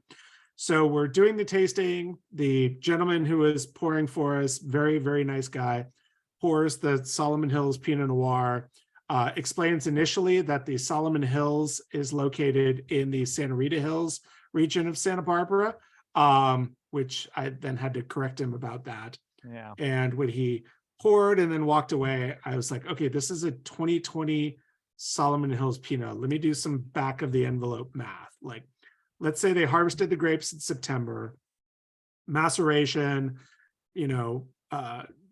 whatever it is. You probably put this in a barrel in, let's be generous and say like end of October, you put this in. You probably, okay, when would you have bottled this? Like, how long did this? Basically, we determined that this was a $95 wine that had spent less than 9 months in oak and had basically been bottled less than 2 months prior to when they poured it, which was just like, how can you justify $95 for that? Yeah. But the answer is it's Dow. So yeah. You can't justify $95 when you've killed a Pinot. Yeah. Yes. Destroyed it. Yeah. Thank you, Larry. I appreciate that. And Larry's a little behind, but he thinks the Pinot blend is da bomb. Oh, well, that one is a private message to you. No, it wasn't. He's on the. It's not private anymore. Chat. Yeah, he's there, right at the bottom. Scroll down, Allison. I am at the bottom. Anyway, it's not private. Anyway, food pairings with this one. Interesting because it has that juiciness, it has that tannins. It's not, the big rich wine, but it's approachable. What would you pair something like this with? I'm a lamb or a veal guy with this. Something with like a nice reduction sauce-ish, something fatty still, because there's a decent amount of acid in this one. Just little lollipops. Little lamb lollipops would be perfect, I think, with this. Right. Nice. I like that. I could see like a nice curabata pork chop would be great with this. I think, Sure. even though it's lighter, it has that kind of meatiness to it. This would also be great with like a mushroom and lentil stew, like something a little richer, but because it has that acid, it has that juiciness, I think would be fantastic with it. So I think this one's pretty versatile. Yeah. I mean, again, it's fruit forward, but it's got that oaky smokiness to it, and it's got an acid balance to it. I think it can go with quite a bit. Probably not, a chicken dish, but I think anything red meat would be fine with this, depending on how Yeah. it's prepared. Yeah, it would have to be something like a coq au vin or something that, where you're adding something to the chicken to intensify it. Yeah. But definitely things with darker meat would be phenomenal. Like a beef stew would actually be great with this because it has that brighter acidity to counteract the richness, the meatiness of like a nice beef or a vegetable stew would be terrific with this. Fantastic. Absolutely. Lovely. Well, Trevor, we appreciate you being here. Thank you for having me. Yeah, as we always kind of finish up, for folks who want to come and visit you in Paso Robles, for folks who want to, and interestingly enough, as you mentioned, we have a lot of Riverside people, both here tonight, and then we'll be watching the replay. Clearly, you and I just missed each other because I opened my wine shop in Riverside in 2011. So we just missed the overlap. Yeah. But how can people get in touch with you? Tell us where your tasting room is. And I know you have kind of a special for all of our club members who are joining us either tonight or on the replay, if they want to pick up additional bottles. Yeah, correct. Yeah. So we're open on the weekends, Friday through Sunday. We open at noon every day. We're in Jeffrey's Barbecue, in the back of Jeffrey's Barbecue, which is in the heart of downtown Paso. Off of Nora's Alley. Yeah, we're in Norma's Alley. We're right between 12th and 13th and Park and Pine Street. So you can't really miss us as long as you go down the stinky, dirty alley. You'll find us. We're in the back of his courtyard. You're welcome to eat some barbecue, order some barbecue, have it in the tasting room, have lunch, do a tasting, grab a glass of wine or a bottle of wine and enjoy it. Especially if you guys are up in the summer and it's hot. I've got the AC cranking in the tasting room. So come join us there. If you ever need to contact me, you could find us online. We're at detentewines.com. My email is just trevor@detentewines.com, or you can email info@detentewines.com. And for everybody that's on this Zoom or watching it later or getting the email tomorrow on the follow-up, we're going to do 15% off and free shipping for everybody that's in the Forgotten Grapes Wine Club on 4 bottles or more. And that'll run through the end of the month. So if you guys liked anything or want to try something else that we did not ship to you, that Chris did not ship to you guys, let me know. If you don't want to order online, feel free to give me a call or email me. I'm always available to you guys can pick my brain if you were on the fence on something like that. Not a problem. And I want to thank you guys for having us. I want to thank Chris and Allison for putting this together. And this is very nice to showcase our wines to some new blood. Yeah, we appreciate you being here. It's always great to showcase, fun, up and coming, small boutique Paso Robles wineries. Obviously, that is my bread and butter. But I also love just the whole vibe, the Detente brand imagery, the strategy. I think it's just any winery that can tell you a story from start to finish with every single one of their wines, I think is so unique and interesting. It's such a fun way to go. Yeah, appreciate it. I mean, you guys are just leaps and bounds ahead of so many other people. Like, Jacob Toft can eat a whole bag of dicks because they don't have a vibe, but you guys are right there. No, I love Jacob Toft. He's a great guy. Yeah. Well, tell that awesome. Constellation Brands so they could come in and give us a couple million for us. I will do that because they No. Name anyone else to buy you out. Okay. Treasury. No, you picked O'Neill. the worst ones. Whoever Wine- has you millions. guys of need dollars. the wine hooligans is who you need You to come pick in and the buy. two that would As long as they have millions. absolutely your brand. Because that's, generally it's a like 500 to 600 case brand that they're throwing the millions of dollars after. Yes. So I think you guys Yep. are We're right there. primed for You it. pick the two biggest companies that will pay you top dollar and then put your brand with bulk wine on a grocery store. No, doesn't work. The accountant is fine with that. So the financial guy is fine with that. I'm fine with millions in my bank account. So if anybody wants to unmute themselves, if you can stick around for just a couple of minutes, Trevor, if anybody has sweet. any questions or comments, that'd be great. Definitely. Before that, as you're unmuting yourselves, next month we have Macon Family Wines, which is based up in Sonoma. Really fun, interesting winery. I met them at Garage East actually 2 years ago. Tasted some of their wines. They do some Rhones, they do some Bordeaux's. Very, very interesting stuff. Really fun guys. We'll have Chuck McCon on the virtual tasting with us. It's kind of similar to Chris and Trevor, where Chuck is the winemaker. His mother Denise is the kind of CFO, behind the scenes bean counter. So we'll get both of the perspectives on that, but it should be a really interesting, fun virtual tasting. So that wine email will go out on Tuesday. So keep an eye out for that. And in the meantime, if anybody has any questions or comments for Trevor, please feel free to unmute yourself and we'd love to hear from you. I have a question. So all the wine was amazing. So if we order online, how do you know we're with Chris Kern's Wine Club? So there's a coupon code just hit I think when you check out, there's a spot for a coupon code. The coupon for the 15% off and then the free shipping is forgot. What is it? Forgot. Oh, forgot. Yeah. And So I don't will forget it. When I send the replay out tomorrow, the link to the replay, I will put all the information about the discount code in there. So you'll see that, and tomorrow you can make the order and get your discounts.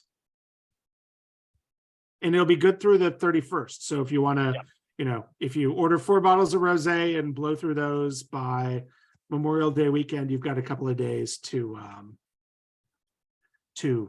finish that off. You can order in. You can sneak it in at the last minute. Mhm.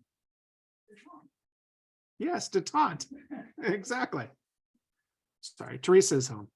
All right, I'm going to stop the recording at this point, but we can keep chatting.